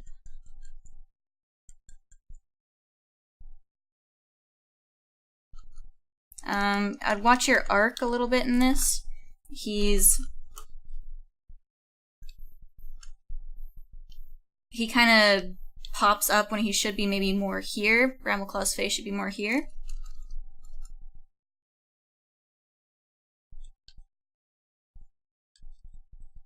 But I understand you're trying to make him leap for his hindquarters. But then you would have just had to, again, I think arcs are probably one of the animation principles that you could definitely focus a lot more on. I think for the most part, like, your movements are pretty good. Like, you're using the use of smears and stuff very nicely. I really love that ending there too. Let me just look at it again while it's going.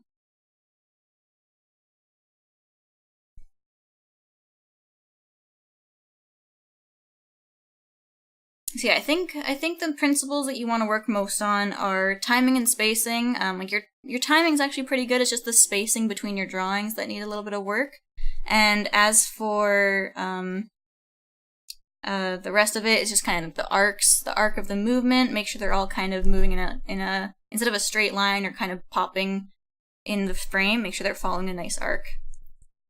But other than that, I don't have too much to say. It's, like, this was a very complicated scene you decided to do, and you pulled it off really well. Congrats, awesome job. Good job. I like that.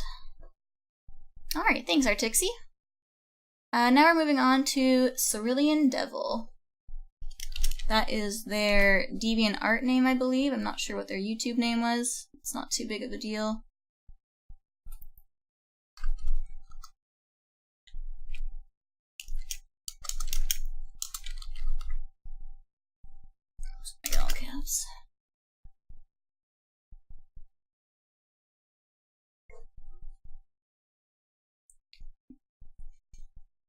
Sheesh, even with all these, like, with less submissions this time, the stream's probably still gonna go on a bit. I might need to speed up a bit of my reviews here. Just a little bit. Open this one in Photoshop. Yeah, I know, arcs are very complicated for animation, but I think you got this. It all just takes practice. Alright, so Cerulean-devil wanted some help on anatomy, composition, the scales, fur, and colors. Honestly, when I looked at this, I was like, I don't really know if I have too much to say about it. But I'll try my best. Try my best to give a little bit of advice here.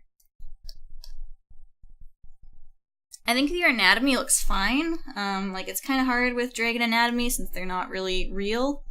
But let's see. I'm just thinking here. I think the fur looks fine. I mean, you have a very nice painterly style to it. I don't really have much to say about that. Like, doing painterly fur is very hard. It's not something I'm actually really good at. Let me just see. Where are your characters gone? Whoops.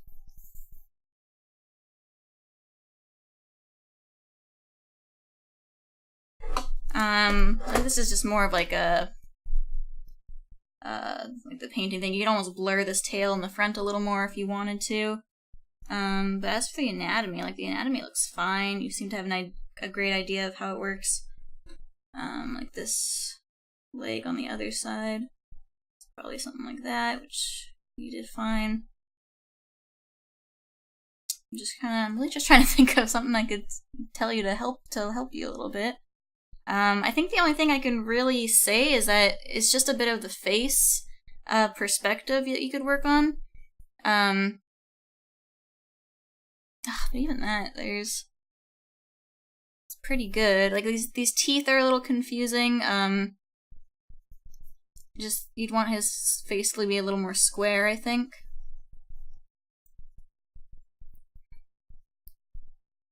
I'm just trying to think of his tongue coming out.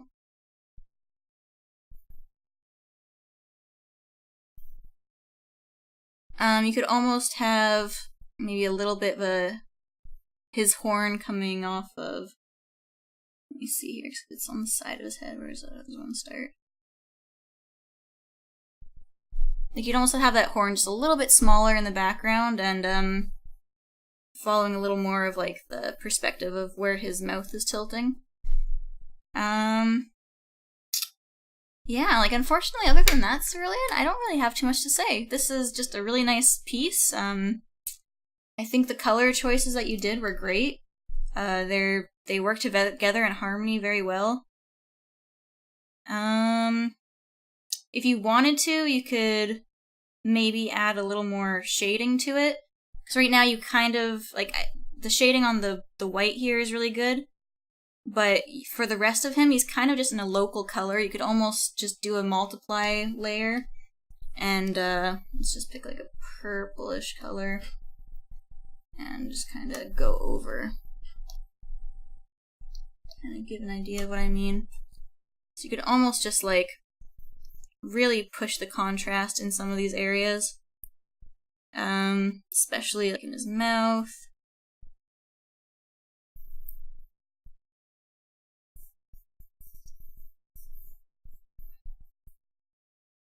I would almost just keep this tail in front a little darker. So yeah, I think the only thing you really want to work on is just adding contrast into your drawing or your painting.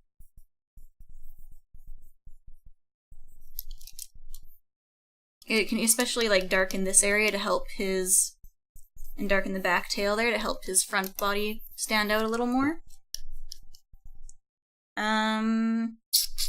Maybe a little bit, just a little more contrast on the chin and stuff. I mean, obviously you can do it a lot nicer than what I'm doing right now. And I wouldn't add these highlights to the top of the horns, just the bottom, I guess, since that's where the light's kind of coming from.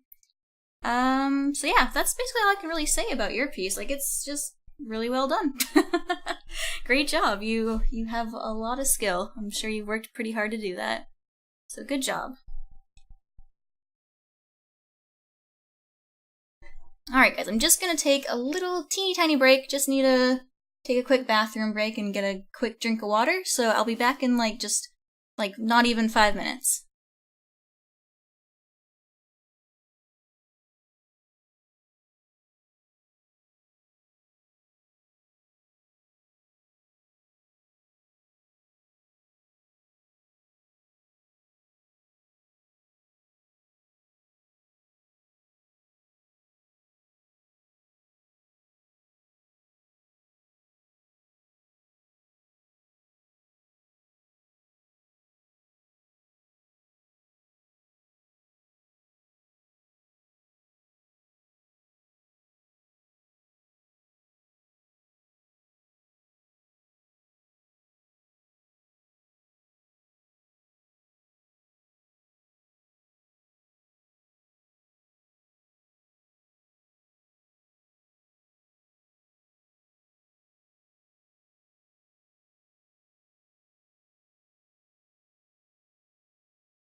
Alright, I'm back. Told you. Super quick. Super quick. Alright, so... exit out of that one. Oops. Alright, so I'm gonna have to try and speed up some of these reviews. I've been... oh gosh, I've barely gone through any of them this whole time. I'm so sorry, guys. I don't know why I've been so slow today. Alright, so I really gotta speed them up. I only have like another hour to do this, so I'm gonna try and just get through all of them. So next we're on to Cynomin. And they wanted help on painting fur, eyes, and having the pose more dramatic. Overall, like, I think your eyes look great. I'm not too sure what you wanted more information on. I think it's a very cute style that you got going on. I like the yellow and the highlights. Sorry, didn't mean to scare you. And I really like the petals and the colors. All very nice. I will say, for the pose, though, something you can do to make it more dramatic. This is kind of like a portrait style right now, but if you wanted to pull this out and make it like a full body, it would be nice to have, like, you know, the back end here a little bit. Maybe like the tail coming off. Shoulder blades.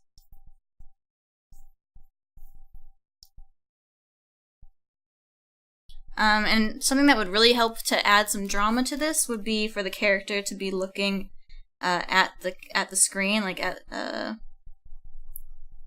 us looking in at them. So that just you just need to move the pupils just ever so slightly so that they're looking more directly at screen. Oh, sorry. I'm sorry. Ah, got it. Got her. She's done. She's gone.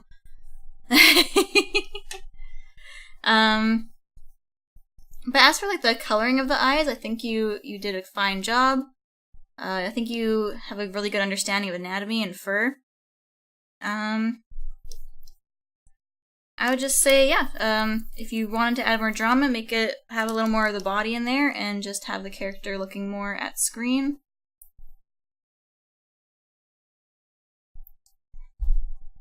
And I think that would help a lot.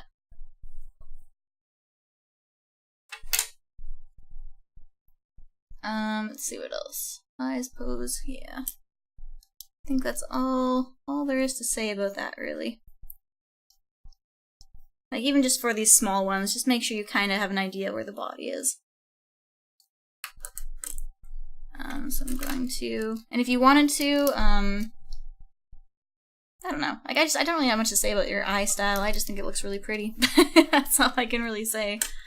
You could add more, like circle glares to it if you wanted, just to have the eyes sparkle a little more, but again, all up to you. Yeah, so I'll save over that one. I hope that was helpful. I'm sorry that these last ones are going to be a little quicker. I gotta stop rambling so much. So now we're moving on to KitsuneSOUL. And I believe they handed in an animation, if I remember correctly. Yep. So let's just take a look at that animation. And just so you know, for anybody who I've reviewed so far, I'm going to be uploading these to a DeviantArt kind of stash folder for you guys, so you can take a closer look at them when the stream's over. So let's open up KitsuneSOUL's animation here. Oops. Actually, I want to open it up in QuickTime instead.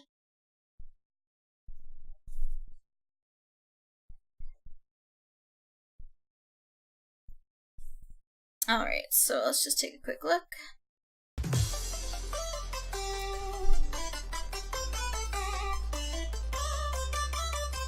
Yeah, very short and sweet, like all maps are. So, if we look at this kind of frame by frame, there's just a couple things I could add on to this. The opening scene's nice. I don't think there's too much to say about that. And this scene's really good. I'm just judging, or just seeing here. You actually have like a really nice arc on the nose there, which is good. Like one thing that's just a very, very small nitpicking thing is to kind of watch this cheek fur here. It kind of goes inward and then, whoops, and then kind of comes back out. You just want to make sure you keep that shape consistent and not kind of bubbling everywhere. And the only thing I'll say, this is kind of like, again, a story thing, is that the character is looking off onto the right of the screen, but in this next shot, they're facing left. So it would have almost been nice for either the character to turn left in this scene, so you could almost just flip this scene here. And then it would add up nicely to this next scene. You could almost even just combine these two scenes in a way if you wanted to. But as for the animation, like the animation, that little sprite thing is very cute and I like it. It'd be nice to kind of maybe see the character's eyes kind of looking at the sprite on their nose, kind of going cross-eyed. That would be cute. And these characters in the background are looking good.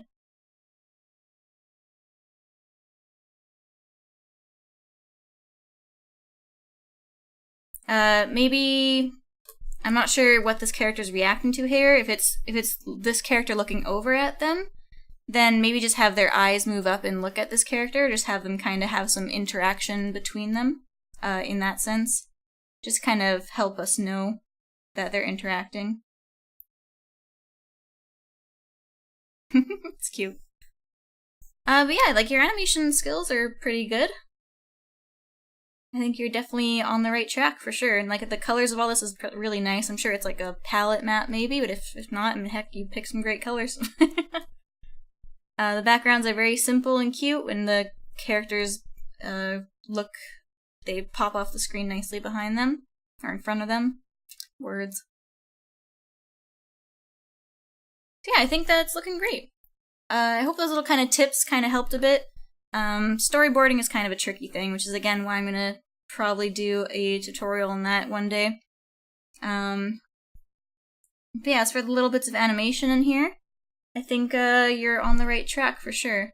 If you wanted to, you could maybe try and keep your lines a little cleaner. That's kind of hard to do, I know. It takes a lot of time. But that's something you could work on if you wanted to. And just kind of have the character's eyes moving a bit more in some of these scenes would be good. So I hope that helps. Now we're moving on to Sorrelshade. Or also wanted me to put in their other name is at Aver5940.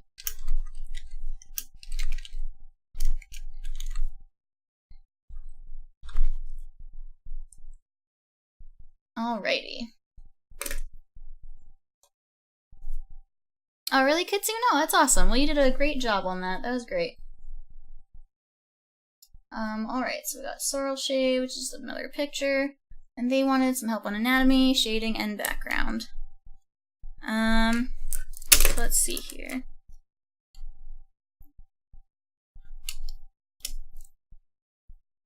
So let's start with anatomy, I suppose.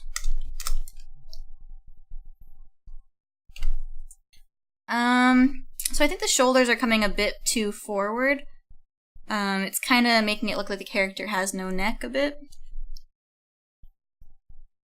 So let's see. I'm just gonna kind of draw in some guidelines here.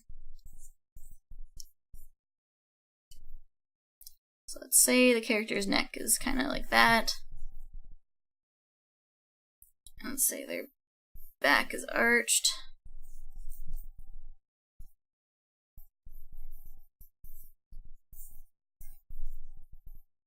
Their shoulder would almost only really come up to here. Cats, unless they're kind of bending down a bit, their shoulders aren't going to come up too much.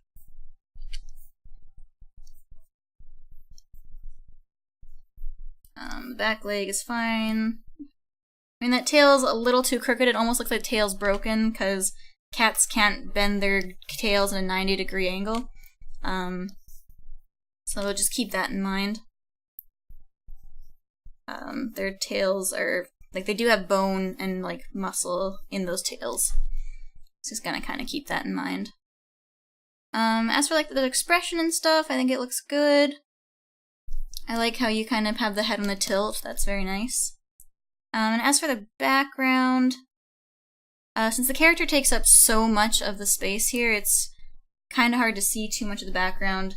I'd almost want to see the ground plane lowered a bit, and maybe even like at an angle, like that. Like you have like a Dutch angle, because Dutch angles add a lot more like drama to scenes. But this way you can just have, instead of having all this complicated things behind the character, you could just have like the sky in the background. And it'll help this character stand out a lot more, and you can still have like this tree here if you wanted. Maybe some bushes or something. Then you can still have like the occasional tree popping up. But definitely like simpler backgrounds are better for scenes like this. As for like composition wise, I know you didn't quite ask for composition advice, but it's kind of like in background and stuff. The character's almost a little bit too big. It would have been nice to have it zoomed out a little bit more. It would just be a more appealing scene that way. And as for shading, your shading isn't exactly following a light source. So let's just do this. And I'll use blue for the shading. So let's say the shading's coming from the moon. Your shading can also be a lot darker than it is right now. So let's just see. So if the shading's coming from up top, you're pretty much just going to shade everything that's going to be hidden from that. So like a little bit below those, a little bit there, a little bit under the chin maybe. There. Like fur becomes a little more complicated when you're having to do a light source like that. But yeah, it's basically the undersides of everything is what you'd be shading for this. If that makes sense.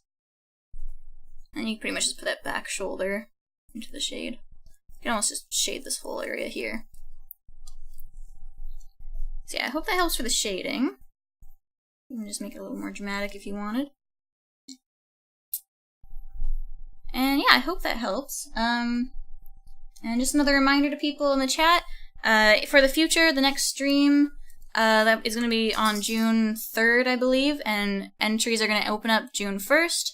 I always open up the submissions 2 days early, so you guys can submit, and you'll find either if it doesn't show up in your subscription box, you can find it in your community tabs. I'll always post the submission things. They fill up pretty quick. They filled up in about 24 hours this time. So just keep an eye open for that, and I'll just always give you guys a bit of a heads up. And you'll submit it to like the Discord and stuff, but yeah, it's always ahead of time. Hey Finchsong, that's okay. We did yours at the very beginning there. You can, if you want, you can go back and see it. If not, you'll be able to view it once the stream's done. I'll put a timestamp and everything. Alright. I'm gonna save over this.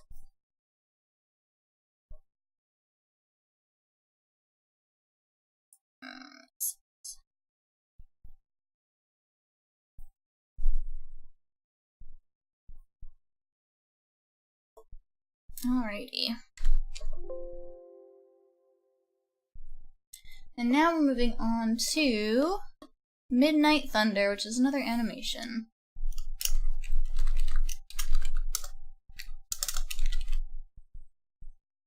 And this one's a pretty quick animation, so it shouldn't be too hard to go over. I might open this one into TV Paint as well.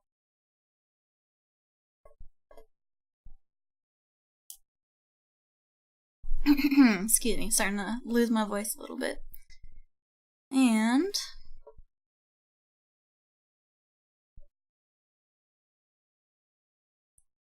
so let's find this one here, MidnightThunder, and import it. Alright, so let's take a look. So it's a nice, cute little leap. So I'll start off by saying that you did a lot of, like pretty much you did everything right in this. You started off character standing, you did a little anticipation with them kind of kneeling down, and then you did a second anticipation before he jumps, and then he leaps. You have a nice little kind of stretch, kind of, what's the word I'm looking for? I'm blanking, guys. A smear frame, that's the word. It's almost a smear frame, but it's just mostly just like a really big stretch there, which is nice. You have him hanging in the air for a little bit of time, and then he lands. Like, honestly, there's very little to say about this because you just did a very good job on it. The tail follows pretty nicely. This is kind of just like a like behavioral cat thing. Cats will keep their tail kind of in the air before they leap, and then while they leap, their tail pushes off. So the tail should still be in the air here, and as he goes here, it'll still be kind of in the air. And then, like right here, as he pushes off, his tail would go down. So it's just a very, very small thing. But other than that, your arc's very nice for the jump. And the tail just follows through nicely. Like, honestly, just bravo. You did a very good job, MidnightThunder. I don't have too much else to say about it. Like, the only thing you might want to work on is like shape consistency, or volume consistency, just because the character kind of grows a little bit here, so the head's a little small and then it gets bigger. But that's something that'll definitely come with practice, is keeping your character's shape consistent. But honestly, you did really great. You have some great squash and stretch in here.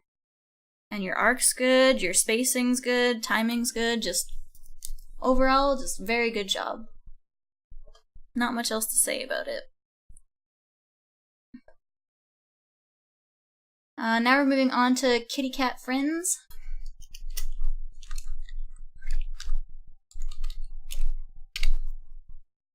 And they submitted a drawing.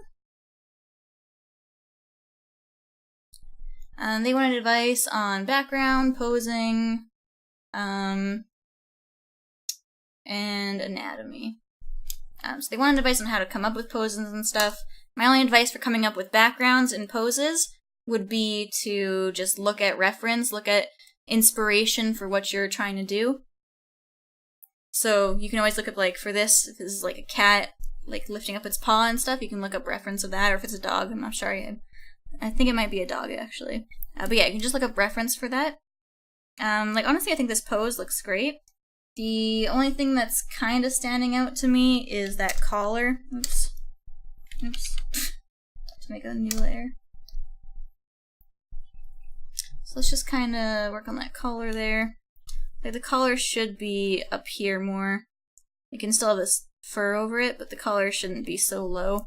Like, that's a huge collar. Like, that would be, like, around the shoulders of an animal. So you definitely want the collar to be a little tighter. As for the pose, I think it's fine.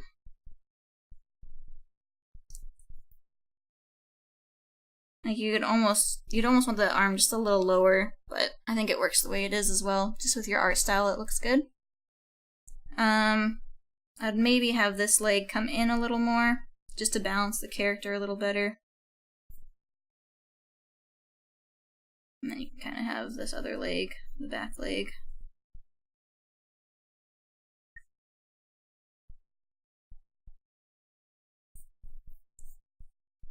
I'm not sure if this character has a tail or not, but you'd almost see just a little bit of the tail, depending on how it's positioned. Oh, I'm glad Finchsong. Let's just say it like a little curly tail, if he does or not. You'd almost just see the tail. But as for the background, I think the background looks great. You might want to just have a little more solid outlines around the character. Like, it's okay to have the rest of the background blurred, but the background around where the character is, like in these rocky areas, should be a little more defined. And it would definitely help make the character seem like it's sitting somewhere, I'd almost even pull back that cave wall a little bit, just because. Always draw like your ground plane, like I usually say.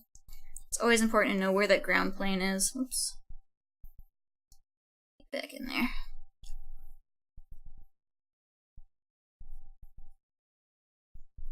But honestly, the water is actually really nice. I love these foreground elements you put. It adds a lot more depth to your drawing.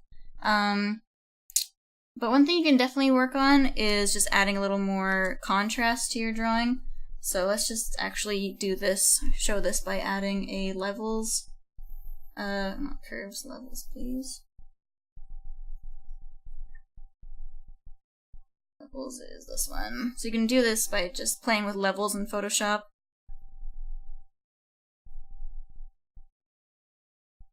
Just adding a little more contrast in places and darkening some of these areas would be very helpful. So let's add a multiply layer.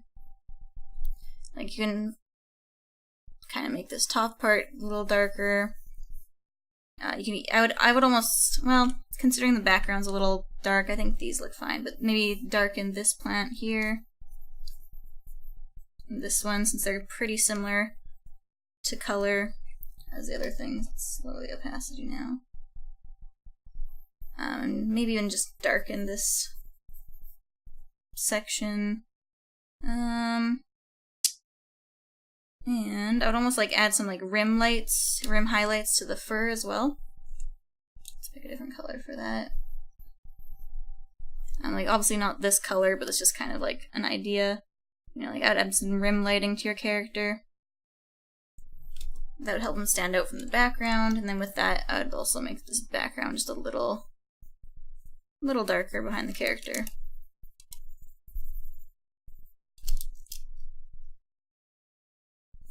Maybe the cave there.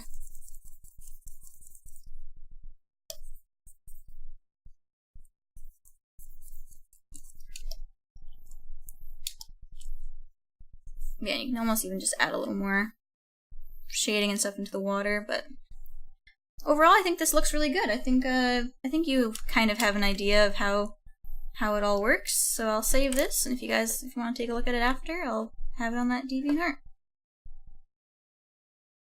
Yeah, that should be fine.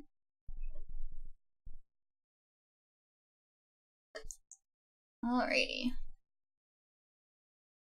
Now we're moving on to Wingla Wolf.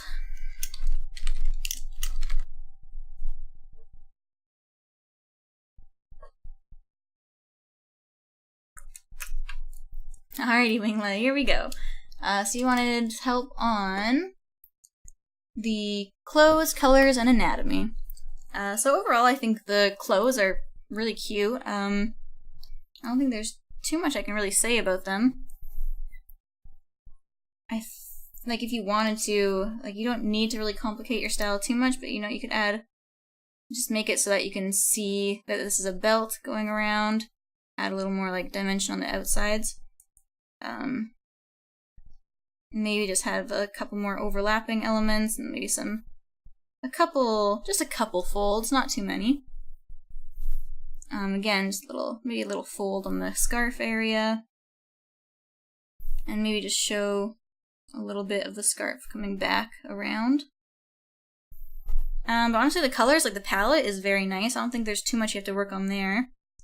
And as for the anatomy, let me just kind of work it over with a red here. I'm just kind of gonna see. Like, anthro characters are pretty forgiving for anatomy for the most part. Let's see, it goes there. Got a hip area.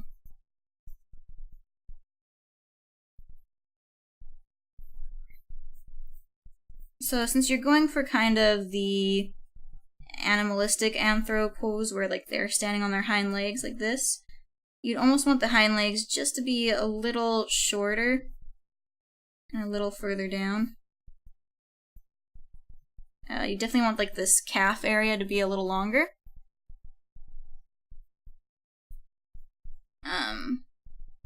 But yeah, just like a really simple thing. And the tail is kind of coming out of her kneecap right now. Kind of just know where that tail starts and have it kind of come out from there.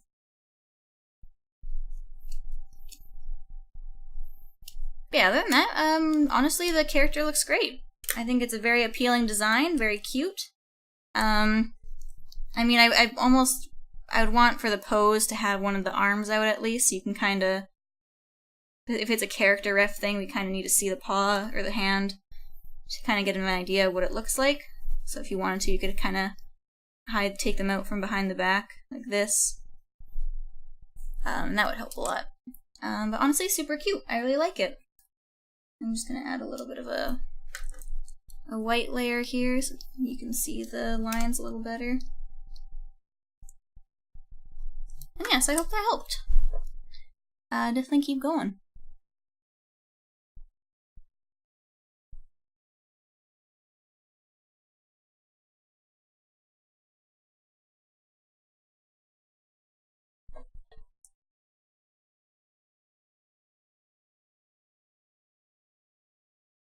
And okay.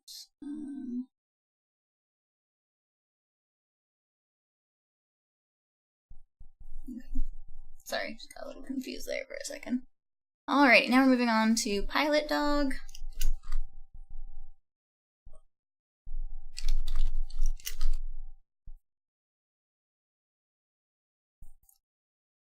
And those. And they got another drawing here. Oops. Okay, so this is one of those ones. Sometimes, I don't know why this happens sometimes, but sometimes Photoshop can't open certain JPEGs. I don't know why. So it's a JPG instead of JPEG. But the only thing is I can show you it on the video, but I can't really save over my work, but I can kind of give you an idea of what you could work on. So I think this is really neat. I love how you did the different, like how you have the hand come out here. With that though, something I would do is I wouldn't have the scarf come out because it's kind of diminishing from the hand coming forward. So I would still have the scarf maybe coming down here or something. Something like that. I don't know if it has two ends to the scarf or just one. I'll just do one since I only see one. As for the anatomy,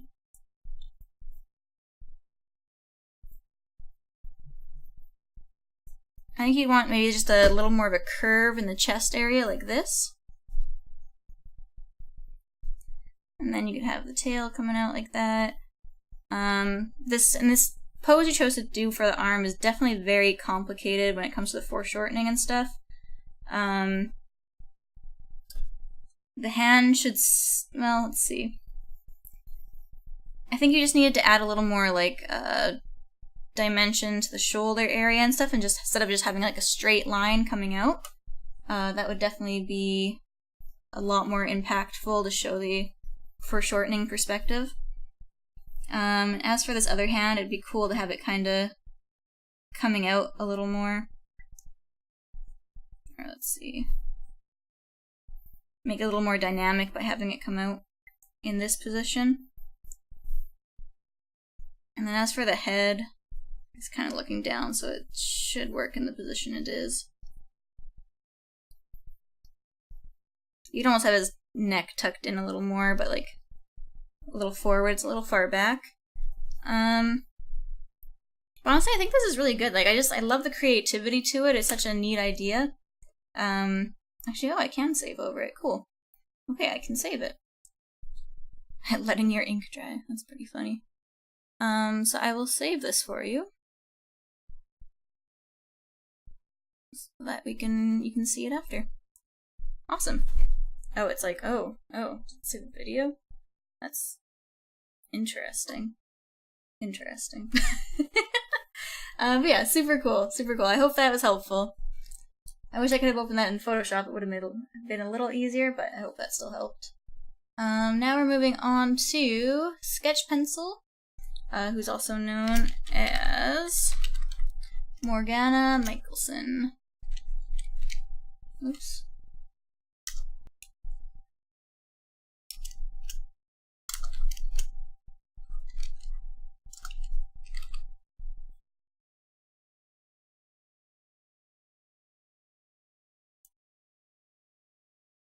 Alrighty. And they just had a drawing, I believe. Yes. And of course, it's another one of these. I don't know why it's happening for some of them. So they wanted advice on, let's do color, composition, anatomy, and shading. I think the composition's fine. You maybe want to have it just a little bit bigger so that the horns aren't getting cut off. It's kind of like a bad thing to have, like not a bad thing, but appeal-wise, it's better to have it, it's better to have everything that's the subject of the focus of the thing on screen. It's okay to have the body off, but if you're gonna have the head, have the whole head.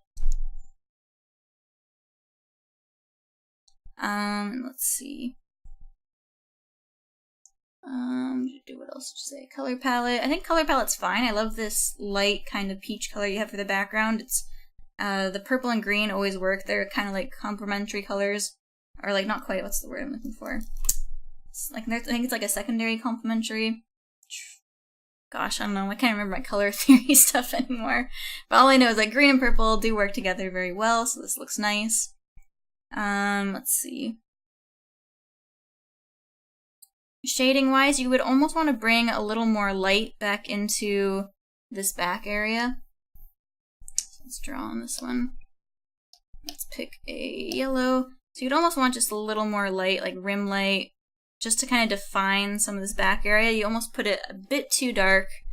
You'd almost just want a couple more of the fur kind of showing through. Just especially where like the light would be hitting it. And as for like the other shading on it, let's see here. Just wanted anatomy and shading. I'm not really sure how to do the anatomy just because this is kind of like a fantasy creature, but from what I can see, I think it looks fine. And what else? Yeah, I think the shading's good. Like I said, you almost go just a little bit too far in some of these areas, where you'd want to just bring a little bit more highlight back in some of them. You could almost even, and then in some of the face areas, you could almost darken it a bit more, like here you'd almost want it a little more dark.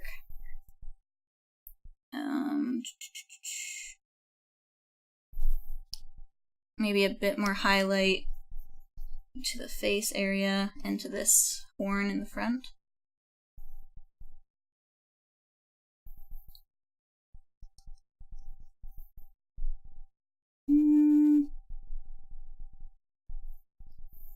Yeah, so it's you basically just want to add a little more detail to it. It's just a little too soft right now, almost. Like everything just kind of blends into each other.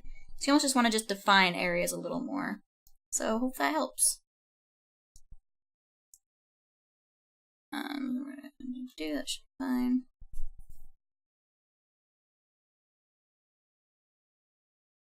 And quickly I'm going to answer Starsnjars' question in the chat there. Animating on ones means that when you're animating on 24 frames per second, you usually want to hold a frame for 2 frames. So like, if there's 24 drawings in a second, you usually only do 12 by holding each frame on 2s. So for 2 frames. So when you're animating on ones, it means that you're animating every single frame in 24. So in a 24 frames in a second, you'd be animating 24 frames instead of 12. So I hope that helps. So now we're going to be moving on to Extemely Babashook. And another drawing, I believe. So this one's going to be pretty quick since it's a pretty simple drawing. They didn't exactly give me what they wanted reviewed, so I'm going to kind of just make this one quick, since that's kind of why I ask for things to be critiqued. what you want to be critiqued. You definitely want to work on your line quality. Like, the sketchy look can work sometimes, but definitely having a cleaner look will make things look a little more professional, a little more tidy. Although for this drawing, since it's a little more edgy, it kind of works. Your shading's a little soft. I'd almost want to crisp it up, like you have under the neck area here. You almost just need a little more of those crisp areas throughout your drawing. And like, as for anatomy, I think the anatomy's fine. The neck, maybe you could have just a little more straight in some areas. I mean, technically, cats don't have an Adam's apple, but since it is an anthropomorphic thing, it's usually okay to do that. And you'd almost want to just add a little more shape to the cheeks. There, it's just a little too sunken in.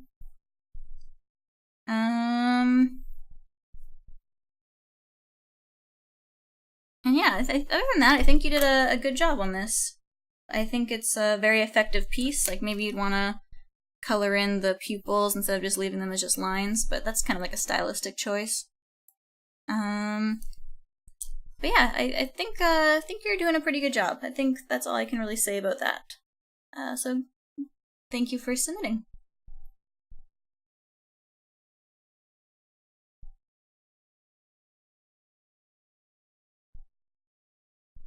And now we're on to IcyNight, which is a animation where they want to do lip sync. I'm mostly just going to focus on the lip sync for this, just because we're running a little bit low on time, so I'm going to just do a very quick go over the lip sync for them. I gotta figure out how to get the sound into here, though.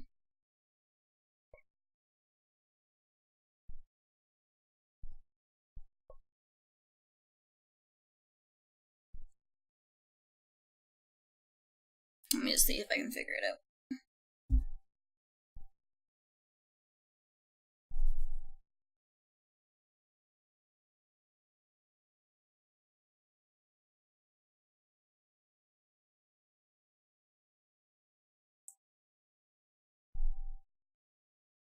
Alright, so let's see if we can get the sound imported in here.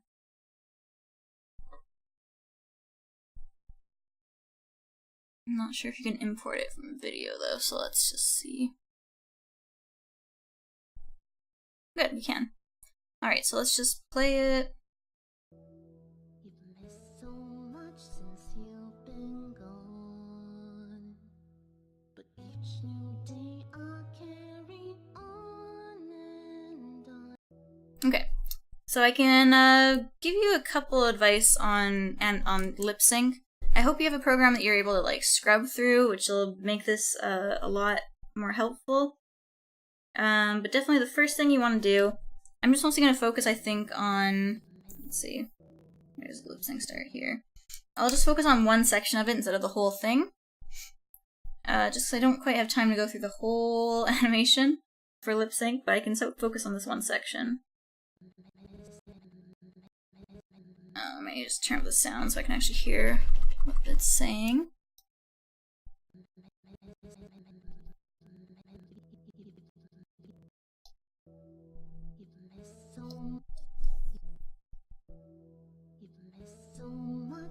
So the mouth opens at this area here. So it starts by saying you, I believe you miss so much. And then so you kind of want to like find the sounds that's that the audio is saying and write them out. And then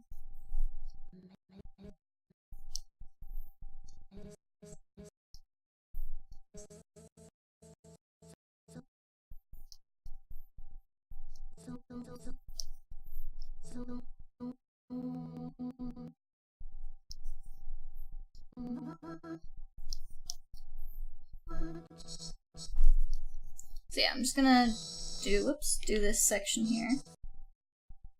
So technically, once you write it out, you should move your lip sync. Like, you can do this after you've animated and stuff. You can move your lip sync 2 frames back because our brains process visuals, or process visuals slower than they process audio.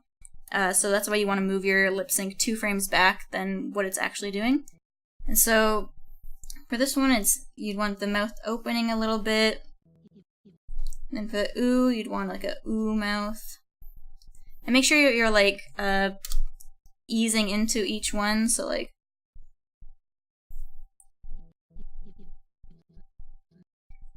and then you have that.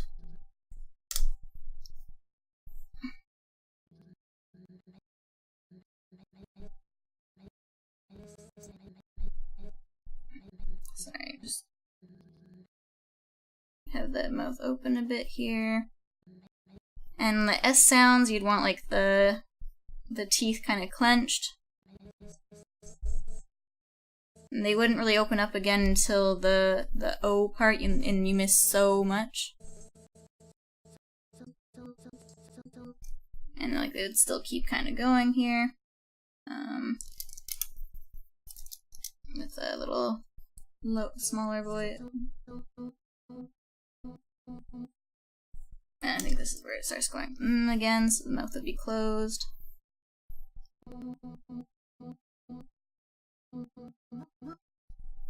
And then the mouth can open again. You really just need to listen very closely to the audio and kind of, if you can scrub through it, that'll really help.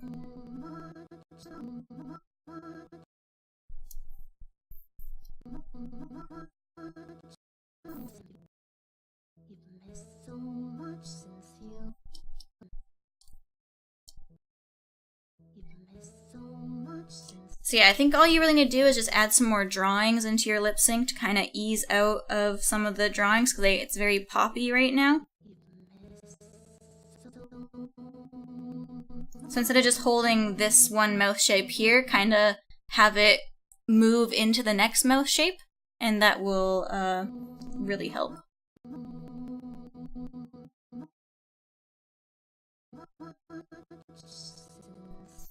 But as for the animation on the character,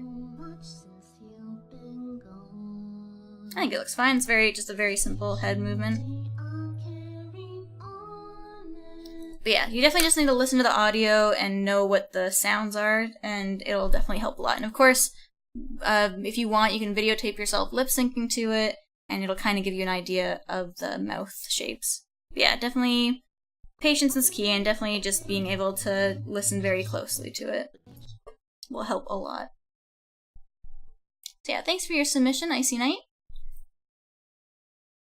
And now we're moving on to Anyachilla, who submitted a drawing, I believe.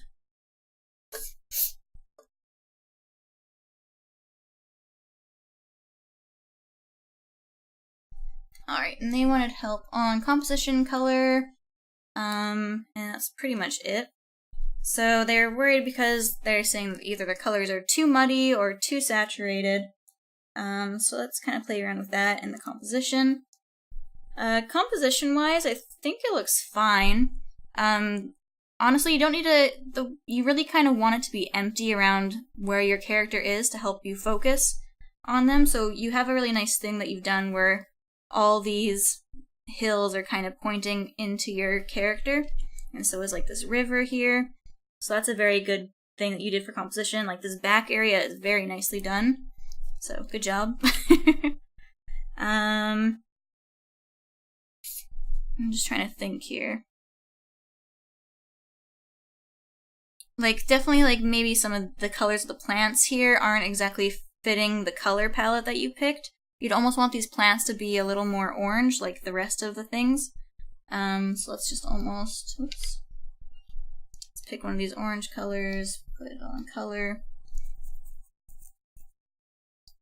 Of course this is just lower the opacity then. Kind of just helps it fit in to the color palette a little more. Same with like the water. The water can have a bit of an orangey tint to it.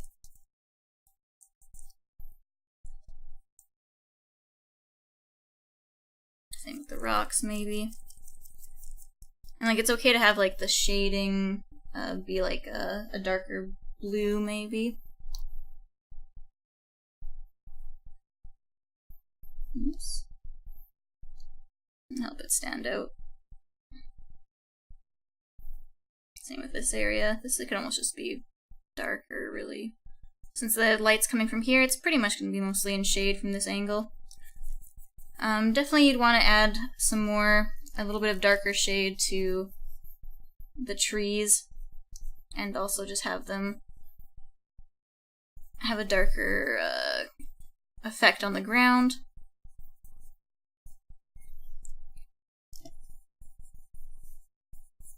Maybe just up the contrast in some of these areas. Especially, like, you mostly just want heavy contrast on, like, things closer to the point of interest. So, like, in this back area, the contrast is perfect. Like, you have it done very, like, exactly the way it needs to be. But yeah, like, these things up front can be almost knocked back a little bit. Basically, if you have Photoshop, definitely take advantage, like, all the layer properties that you can do, and, like, multiply layers and things like that. Also, like, you can play with curves and all those things. As for, like, the saturation and stuff, I wouldn't worry too much about that. Like, this is a very saturated piece, but it works really well with the colors that you picked. I think adding, like, some contrast with some shading and stuff would maybe help dim down the saturation a bit. And of course, like, you want, like, a darker shade of where he's standing.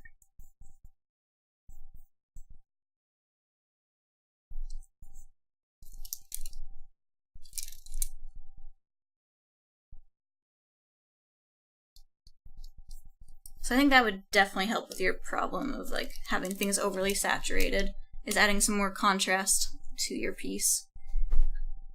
And yeah, using, like, multiply layers and stuff.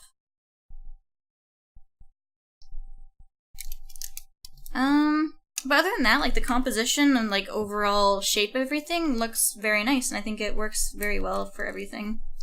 So I wouldn't worry too much about that. Don't be afraid to have some empty space. Don't be afraid to have some cluttered space. So yeah, just, it's just always important to have things, oops.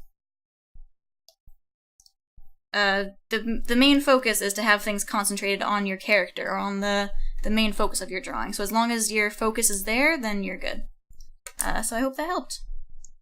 I will, of course, save this. Alright, so we're almost there, almost at the end. I only have a half hour left, so I really gotta push through these. So next we got Time Flies By, which will be a really quick one because they didn't really give me anything specific to do on it. So let's just exit out of that.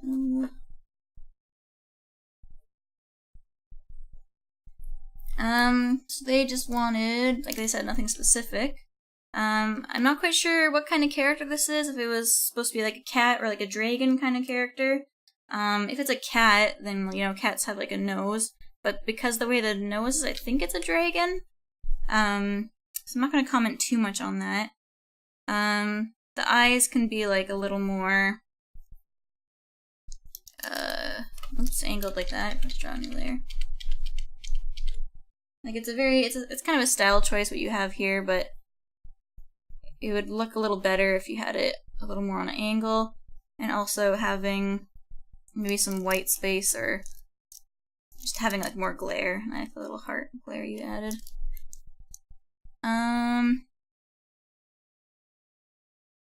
You could probably work on your line quality if you wanted, which adding like a little more variation to your lines. And also, like, shading and stuff would help this drawing a lot.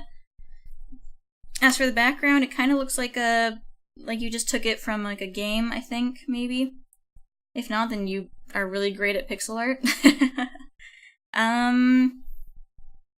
like, I don't know, I think your character's cute. I don't think there's too much that you really have to work on. Just kind of keep learning anatomy, keep practicing and drawing. Yeah. Just a good job, and keep at it.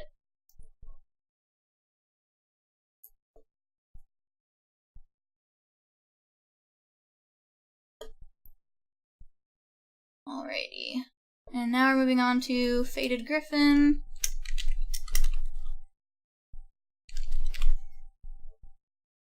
Which was, I believe, where is it? Oops, that's not what I wanted.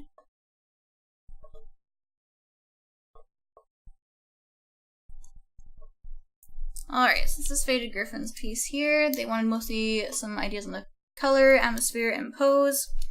So let's just focus on the pose first, with some red lines.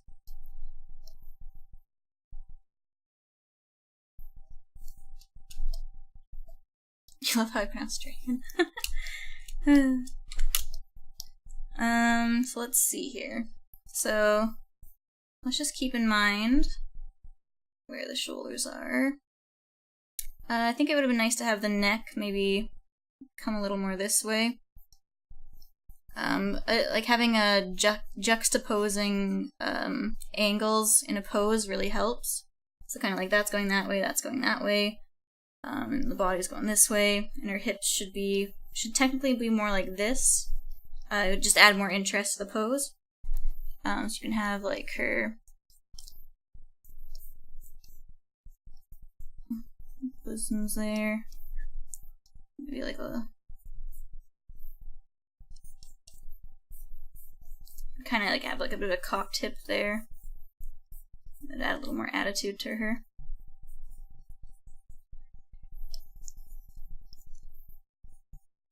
As for the rest of it, I think it's good. That looks fine.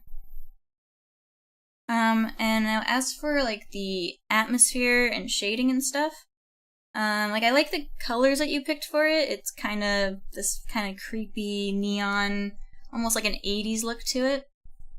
But I would definitely add some darker shading into it. Like contrast is always something that you can add onto a drawing easily by using like multiply layers. So let's just kind of, if we added some extra shading under the bosoms there, and under the belt a little bit. I'm not sure what kind of, like I think this is a one piece kind of outfit that she's wearing. I'm not sure what the outfit is down here, so I'm not too sure how it would work. But you can definitely add some shading here to help the front end stand out a little more. Same with back here. You can add some darker shading. You can add some more darker shading to her hair to make her hair stand out. Just like a couple like strands that are a little darker maybe.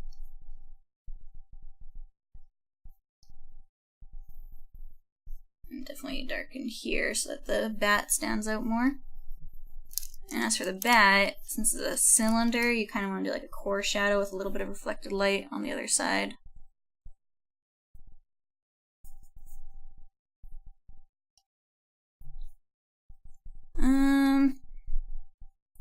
Yeah, like almost a little more shading here.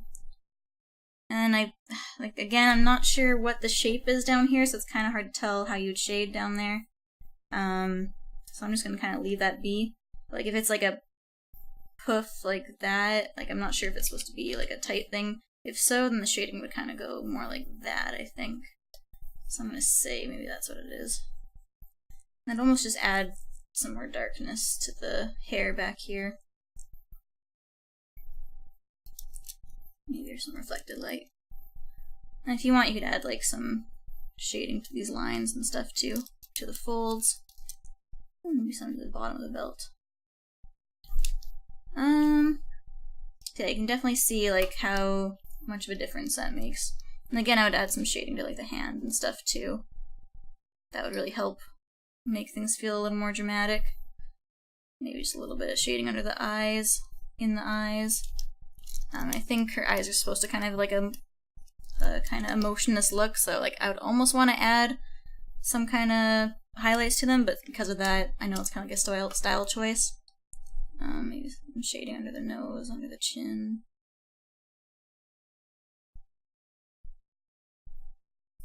Maybe some block Yeah, you can see how easy it is just to quickly knock in some more shadow with the multiply layer tool. Well, not tool, it's multiple layer option. Maybe add some shading where the bat's laying on her. And yeah. So I'll save that like that, and I hope that kind of helped you with your atmosphere, making it a little more dramatic in the pose. So I'll save that.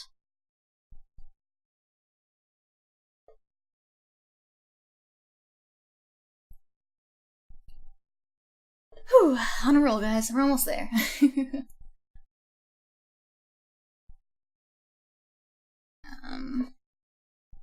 Now we're on to DawnEclipse.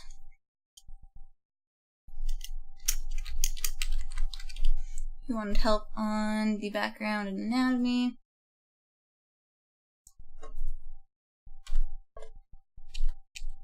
Oops, come on. Boop, boop. So let's see here. So a really thing that's just really important for backgrounds that you should do is just always have a horizon line in mind. I should make that a brighter red.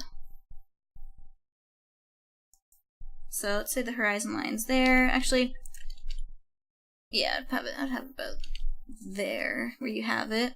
But then with that though, you want to just kind of keep in mind what the ground plane is. Like if there's going to be these like hills and stuff, have them kind of go around that.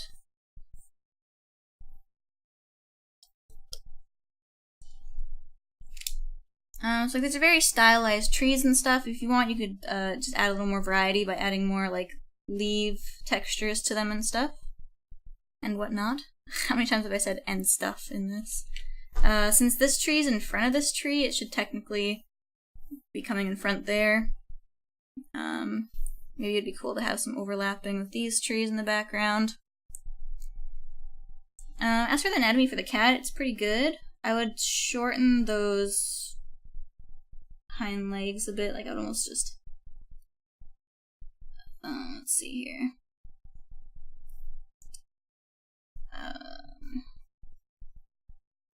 And maybe have the body just a bit bigger.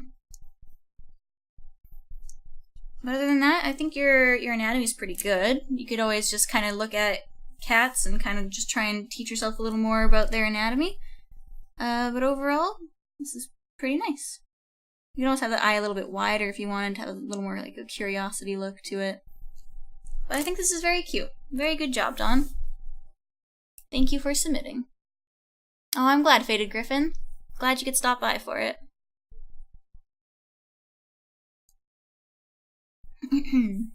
So this is a JPEG, I think. Yes. Alright, and now we are on to ShiitakeCat. I think they left, but hopefully they'll be able to come back and see this after.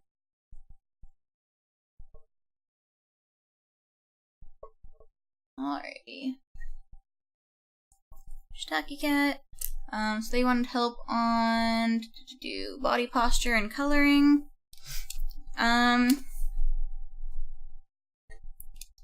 So painting is like a really hard thing to do for getting like anatomy and stuff right, because you can't really draw over it and erase and stuff. But honestly, I think the body posture is actually very nicely done. I like how you have like the shoulder kind of coming up here. I'd almost maybe have this arm here a little bit lower. And then as for this back arm, it would probably come a little bit higher.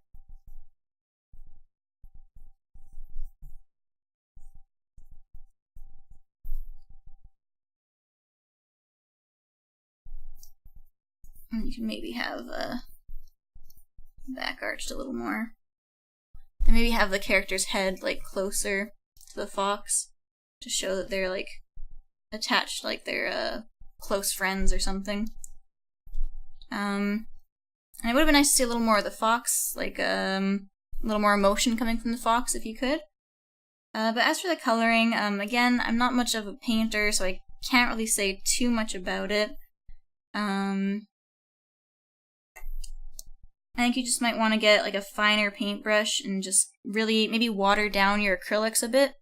That would help you get a little bit smoother lines on some of these thin lines. But honestly, just overall, I think you did a pretty good job on this. I'm just gonna kind of draw out, like, it'd be nice to have the fox kind of looking at her a little bit. Maybe, I'm not quite sure what emotion it's supposed to be feeling, but I think that would be nice. And kind of have the rest of his body too.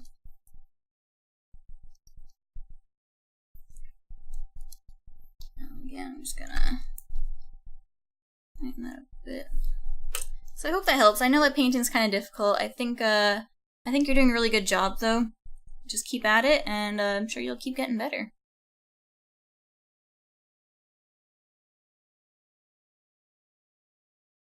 Oh, I'm glad I could help you, Dawn. Glad you were here for it. So yeah, let's save for ShiitakeCat.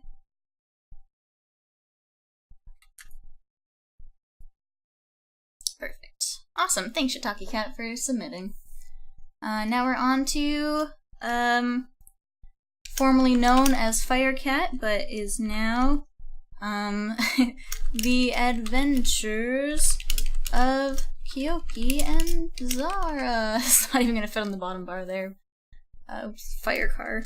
I'll just keep The Adventures of Kioki and Zara. Just since that's your new name. Oops, didn't want to open it up like that. Let's open it up like that. So yeah, we got this beautiful drawing of a cat here. So let's see here. And so basically just wanted advice on anatomy. I mean, it all depends on what kind of style you're going for this, but the head could definitely be a little bit smaller. Like I said, depending on what style you're going for. Like the head could probably be more like that. I'm just gonna lighten that up a bit. And as for the rest of it, let's see here. I'm just gonna try and maybe draw over what you have. I'm just gonna keep it with the big head style, just like it's not a bad thing if you're going for it. Just make sure you're drawing like the hips and the chest to kind of get some idea of where those go. You could almost want your back leg here to come forward a bit. And then, let's see, if you wanted that leg to be out a little more, like this leg's a little skinnier than the other one. So make sure your legs are a little bit more consistent. Don't forget their dew claws. It's always nice to add in the dew claw for cats and dogs and such.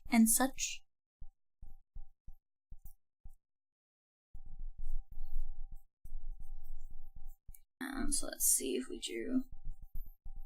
Just even lighten that a little bit more.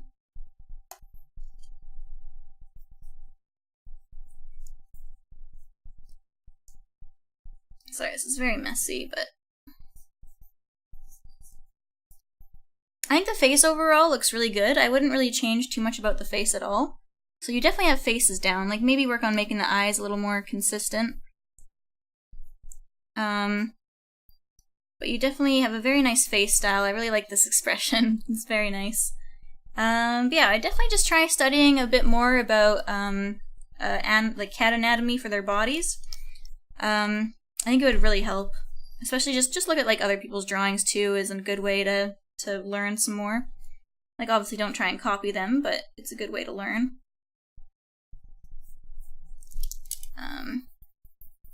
But yeah, definitely just making sure you draw all that structure underneath will definitely help you make your character seem more firm and solid, and just make sure things are consistent.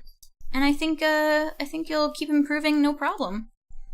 So yeah, thanks so much for submitting your submission. I'm just gonna call you FireCat for now, since that's how I used to know you. And yeah, just keep drawing. I think this looks great. Very good job. And yours was a JPEG too, I think. Alrighty guys, I'm gonna run a little short on time here, but just make sure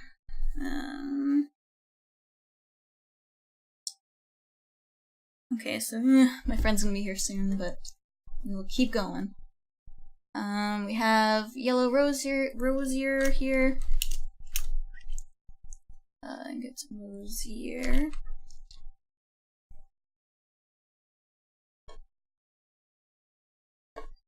So let's open up theirs.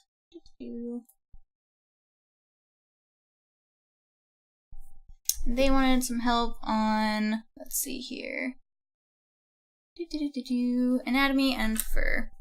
So your anatomy is looking pretty good. I mean, I think their legs are a bit long. You can almost shorten the legs a bit just because, like, just slightly. Their legs should just be ever so slightly shorter. Usually I think a wolf's legs will be about the same length as, like, their body height. Like this area. Oh, I'm so glad, FireCat. I'm glad I could help you. I'm not too sure what the floating heads are supposed to symbolize exactly. But like the anatomy looks pretty good on them. Like you might want to like just add a little bit of a tilted forehead here because foreheads aren't usually straight up and down.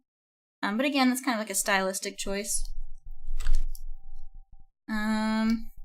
And as for the fur, I think you have a pretty good handle on the fur. It's just, like this piece of fur here doesn't really make sense. Like if it's their neck fur, it'll kind of probably come more like this and over their shoulder. You just kind of want to draw the fur in like big shapes first, and then you can add in all the little details. Let's see. Like the fur on this character looks good. Like maybe the cheek fur could be more. Well, I guess it's. I gotta maybe just add like some short hairs and then add in the longer hairs to the bottom, like that.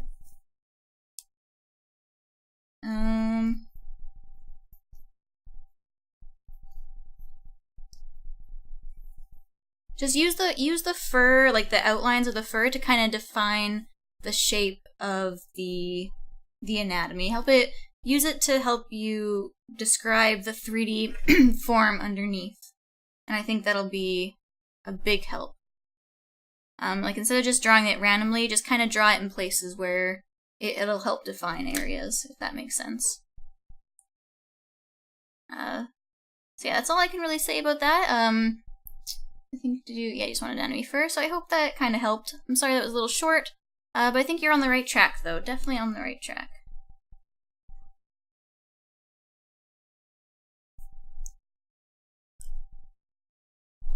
Alrighty, now we're on to Appledon, which has two ends, I gotta remember.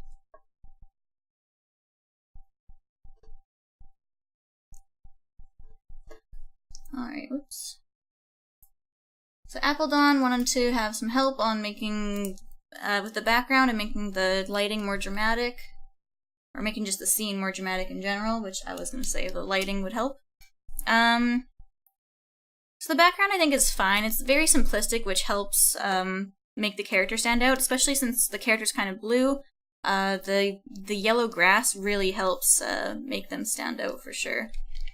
So I think your background's actually good on this one. I wouldn't change too much about it.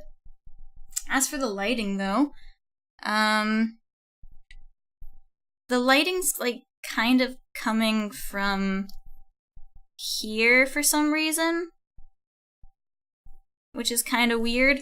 It would make more sense if the lighting was coming from behind and the face was kind of in shadow. I think that would help add some more dramatic lighting into it.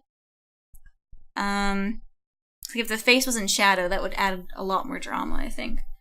So if this was all, if this was all in light, let's just kind of.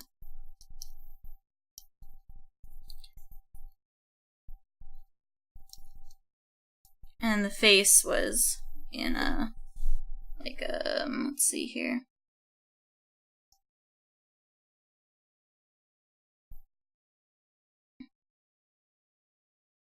over the cheek it wouldn't be. Yeah, so say that's the shading.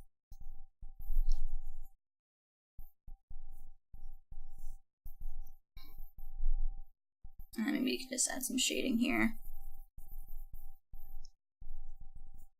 I think that would add a lot more drama to the scene.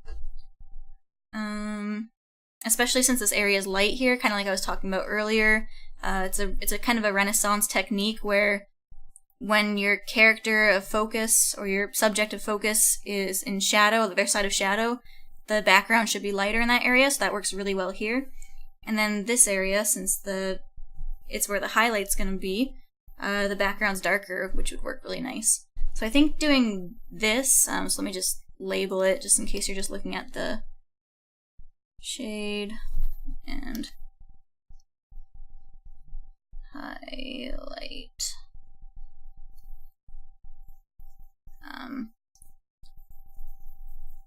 So yeah, I think that would help a lot with helping things kind of come together. And then other than that, I think that's all I can really say about this piece. I think if you just added those, if you just kind of flipped the shading that you had, it would make it seem a lot more dramatic. But really nice though. I love the pose and everything in this. It's very well done. Thank you for submitting, Apple Dawn.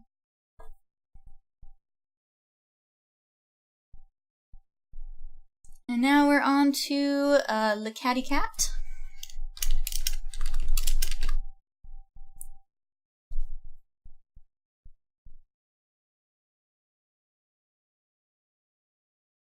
Should be saved, right? Let me just quickly text my friend so he doesn't come barging in the door in the middle of the stream.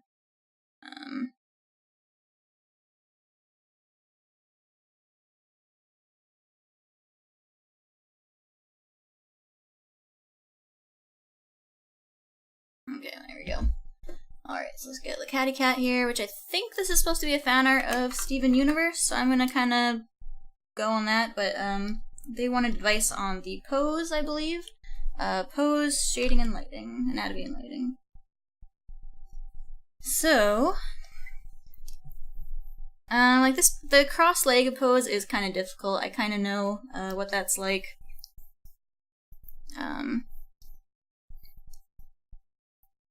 I think the face looks fine. Let's just get neck area here. So let's I'm just trying to think here.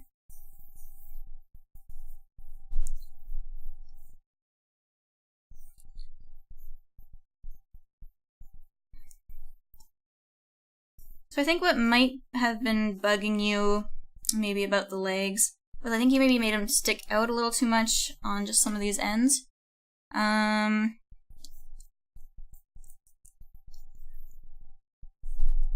It's just it's a very interesting pose for like a very short character like this. I would almost maybe just have the edge of the jeans go this way on this one.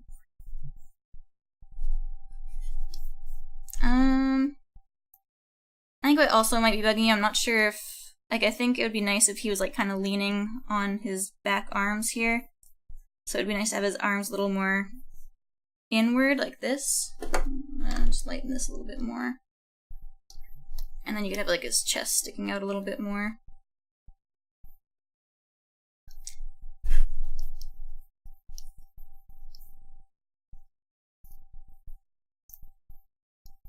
I think it's basically just the arms that might have been bugging you. And as for the shading, your shading's just very soft. I think if you just had a couple bits of thicker lines on the shading, it would help a lot. But other than that, I think you have a good understanding of where shading goes on your drawing, which is good. I'm just gonna kind of fill in some quick shading areas.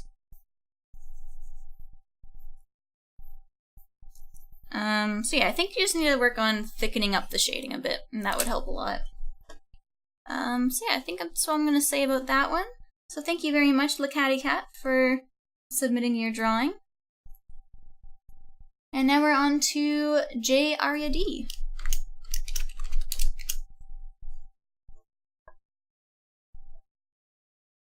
And they wanted help on how to, well, I'll show you their drawing first.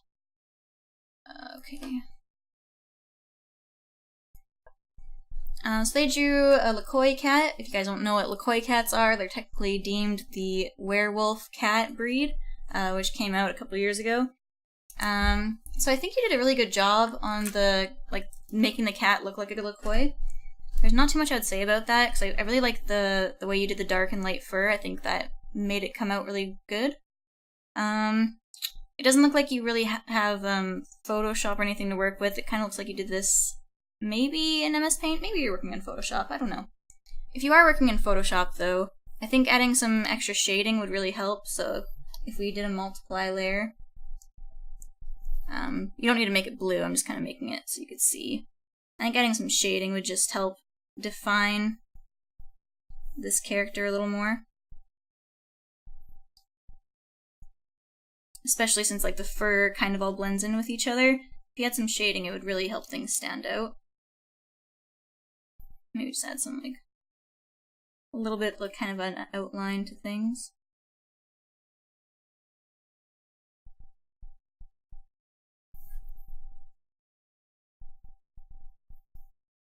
I think the pose works really well. It's like a very cat-like pose. I would, just a quick thing, his nose is kind of going over his tongue there. If his tongue's kind of licking his nose, which kind of looks like what it is, it would just go over the nose a little bit, just a little thing. I'm actually gonna try and make that more of a realistic color.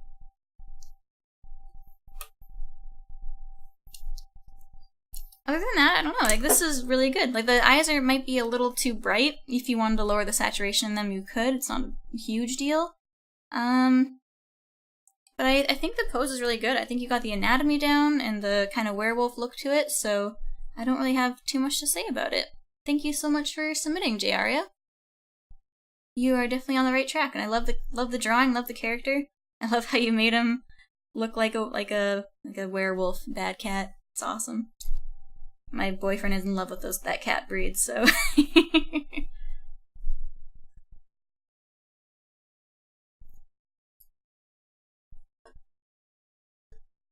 Alright, so. Whoops. I don't actually need this open anymore. And let's see.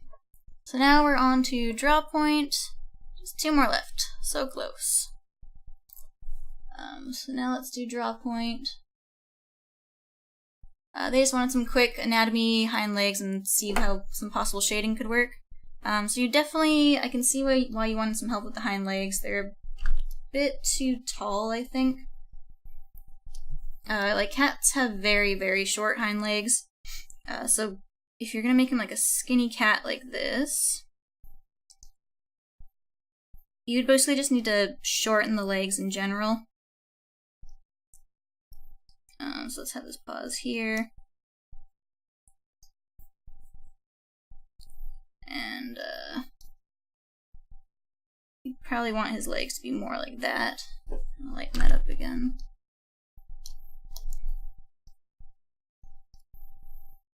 And just have his tail out like that. But other than that, like, the rest of the anatomy is looking good. I think it's just a lot of people like to extend their legs really long, but cats don't really have that long of legs. Like, you don't want to make the legs longer than what their body is. Unless they're supposed to be like a very tall cat, you can maybe get away with making them a little longer, but not too much longer. Hey, Miss Artsy. Sorry I can't really talk too much in the chat, but I'm glad you stopped by. And then as for some shading for this, let's see. Let's see.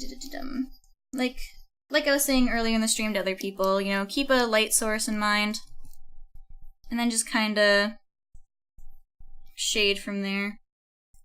You can, oops, I'm putting it from the other side. Just keep in mind, like, where the sun's coming from, what the geometry kind of is of your character. make sure you understand like how the 3 dimensions work. I like to almost just shade the back legs completely.